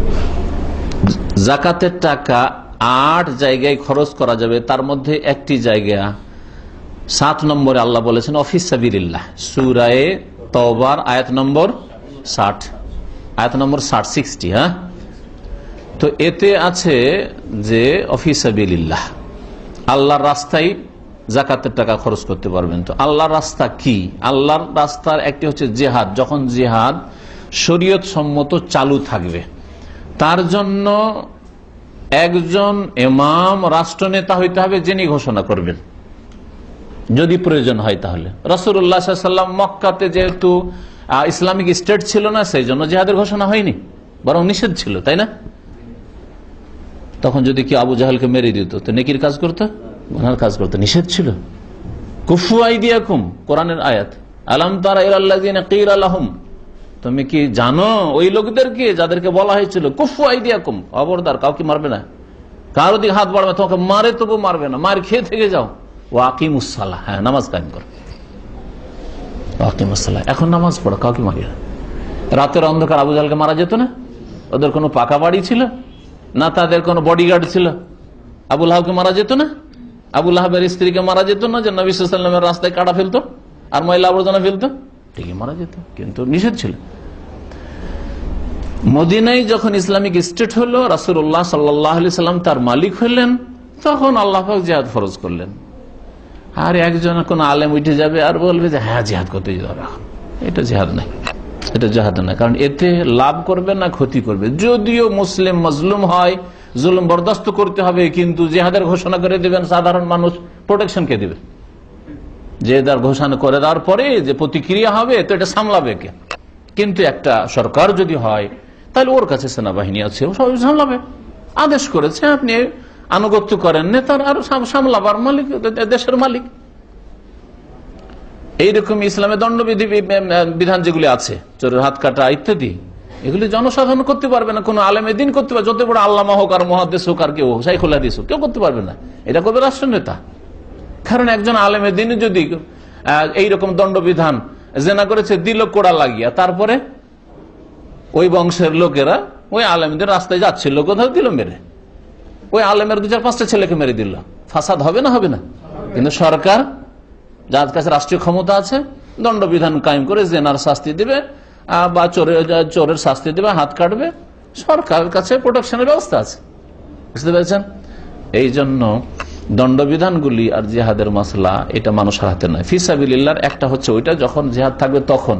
আর আজকাল জিহাদের নাম দিয়ে মানুষকে ধোঁকা দেবেন না, কারণ এখন জিহাদের ঘোষণা কোন রাষ্ট্রনায়ক করেনি। সুতরাং আপনার জন্য এখতিয়ার নাই যে একজন আলেম শুরু করে দিবে জিহাদ, আর মানুষের কাছে কালেকশন করা শুরু করে দিবে, যা করেছে এক শ্রেণী লোকেরা। ফিসাবিলিল্লাহ এখন তারপরে তাহলে আল্লাহ রাস্তায় হচ্ছে জিহাদের উদ্দেশ্য কি? জিহাদের উদ্দেশ্য মানুষ মারা না মানুষকে দিনের দিকে আকৃষ্ট করা? 100 জন দিনের দিকে আসতে চাইছে আর 5 জন দিনে আসতে বাধা, এই খবরদার যাবি না। রাস্তায় যে এরা বাধা সৃষ্টি করছে, এদের জন্য অপারেশন হচ্ছে জিহাদ। জিহাদ মানে মানুষ মারা না, জিহাদ মানে ইসলামের দাওয়াতের রাস্তাকে ক্লিয়ার করা। যারা ইসলামের দিকে আসতে চায় স্বাধীনভাবে আসতে দাও, আসতে দাও। বাধা কেন সৃষ্টি করছো? বাধা দিলে তখন ক্যান্সারের অপারেশন করতে হবে, ওটা হচ্ছে জিহাদ আসলে। আর ইসলামের উদ্দেশ্য যদি মানুষ মারা হয়, তার তো লাখ লাখ মানুষ নবী সাল্লাল্লাহু আলাইহি ওয়াসাল্লামের জামানায় বদর, ওহুদ দিয়ে, আর খন্দক দিয়ে, তাবুক দিয়ে মারা যেত। মাত্র 1300-1400-1500 বেশি লোক মারা যায়নি সমস্ত জিহাদগুলি মিলিয়ে। এখন একটা মারামারি হলে কত লাখ লাখ মানুষ মরে চলে যাচ্ছে, তাই না? মাত্র কয়েকশো। আর এত বড় একটা ইসলামের বিপ্লব যে দুনিয়ার অবস্থায় পাল্টিয়ে দিল, কোথা থেকে কোথায় চলে গেল, খেলাফত কায়েম হয়ে গেল ইসলামের, আর মাত্র 1300-1400 মানুষ মারা যাচ্ছে মুসলিম কাফের মিলে। বুঝতে পেরেছেন? তাহলে জিহাদের উদ্দেশ্য মানুষ মারা নাই, এটা ভুল বুঝেছে এক শ্রেণীর লোকেরা। আর জিহাদ সাধারণ লোকদের হাতেও নেই, আর কোন আলেম মুফতির হাতেও নেই যে মুফতি ফতোয়া দেবে আর শুরু করে দেবে না। এটা সরকার ইচ্ছা করলে, সরকার আর যদি মনে করে যে এখানে প্রয়োজন রয়েছে ফরজ, হ্যাঁ করবে। আর দ্বীনের খেদমত করা হচ্ছে জিহাদ। দ্বীনের খেদমত যে কোনো ভাবে, কথার দ্বারা হোক, কলমের দ্বারা হোক, বই ছাপিয়ে হোক, ইসলামের প্রতিষ্ঠান, ইসলামের খেদমতের জন্য ইসলামিক প্রতিষ্ঠান কায়েম করে হোক।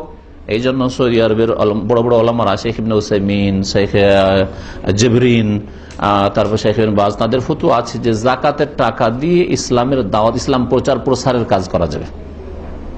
অমুসলিমদের দাওয়াতে খরচ করা যাবে। মুসলিমদের মধ্যে যারা বেদিন বেনামাজি হয়ে রয়েছে অথবা শিরক বিদআতে লিপ্ত রয়েছে, তাদের দাওয়াতের কাজে ব্যয় করা যাবে। বই ছাপিয়ে হোক, অথবা ক্যাসেট সিডি দিয়ে হোক, অথবা ইসলামিক কোন কেন্দ্র কায়েম করে হোক, এইগুলো কাজে যাকাতের পয়সা খরচ করা যাবে ফিসাবিলিল্লাহর মধ্যে।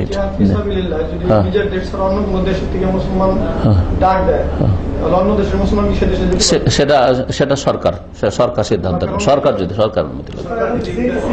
হ্যাঁ জি, সরকার যদি আমাদের দেশের সরকারের মতো হয় যে ইসলামের বিরুদ্ধে, হ্যাঁ।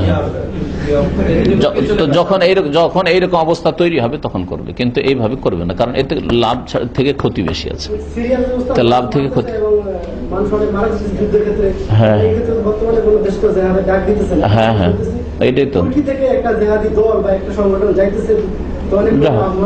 আমি বিভিন্ন আহমদের সঙ্গে কাজ করি, আমার বলতেছে যদি এরকম কেউ যেতেছে এবং আরো অনেক যাইতেছে এবং আমাকে ঘোষণা দিচ্ছে অনেকে যে রমজানে আমরা যাইতেছি, এখন তো রাষ্ট্রীয়ভাবে তো জেহাদ ডাক্তার করে দেবে, তখন আমরা কেউ সেখানে জেহাদ এখন অংশগ্রহণ করতে পারি। এই জন্য যে আমাদের কোনো নেতৃত্ব নেই, আমাদের নেতৃত্বের প্রয়োজন আছে। নেতৃত্ব না থাকলে এইরকম জিহাদ নেই। এইরকম জিহাদ করে আফগানিস্তানে বেশ দীর্ঘদিন ধরে মুসলিমকে খুন করলো। কাফের যতটা মেরেছে তার চাইতে বেশি মুসলিমকে মেরেছে, বুঝতে পেরেছেন? এইভাবে চলে গিয়ে আপোষে যখন কোনোদিন ওই রাশিয়াকে যেমন তাড়াইলো, তাড়িয়ে দেওয়ার পরে আর তারপরে তখন আপোষে মারমার শুরু করলো, আমাদের মধ্যে কে নেতা হবে। আর সুবহানাল্লাহ, মুসলিমকে খুন করতেই থাকলো দীর্ঘদিন ধরে। তো এই জন্য ওলামারা বলছেন যে রাষ্ট্রনায়ক অবশ্যই হতে হবে। জি, একমাত্র যখন আপনার বাড়ির উপর হানা দেবে প্রতিহত করার জন্য ডিফেন্স, তখন আর অনুমতির দরকার হবে না। তখন সরকারকে বলবে যে অনুমতি দিচ্ছেন না, আমার বাড়ির উপরে আক্রমণ হয়েছে না, তখন না। আপনার বাড়ির উপর, আপনার পরিবারের উপর। জি, আল্লাহ হেফাজত করেন, দোয়া করেন। আল্লাহ পাক নেতৃত্ব, মুসলিমদের নেতৃত্বই নাই, মুসলিমদের নেতৃত্ব নেই। নবী সাল্লাল্লাহু আলাইহি ওয়াসাল্লাম যারা মুসলিমদের মদিনা হয়েছিল, আপনার মদিনা কোথায়? হ্যাঁ, কথা বুঝতে পারছেন? মুসলিমদের মদিনা নাই তো, মদিনা লাগবে, মানে একটা ইসলামিক স্টেট লাগবে, তার রাষ্ট্রনায়ক হুকুম করতে হবে, যদি হুকুম করে। একটা প্রশ্ন আছে যে অনেক আলেম মক্কা বিজয়কে লং মার্চ করে ঘোষণা করেছে, ঠিক? মক্কা বিজয়, লং মার্চ পশ্চিমা টার্ম, হ্যাঁ। আর মক্কা বিজয় হচ্ছে ইবাদত, হ্যাঁ, মানহানি করা। মক্কা বিজয়ের মানহানি করা হবে যদি লং মার্চ বলা হয়, যদি তাহলে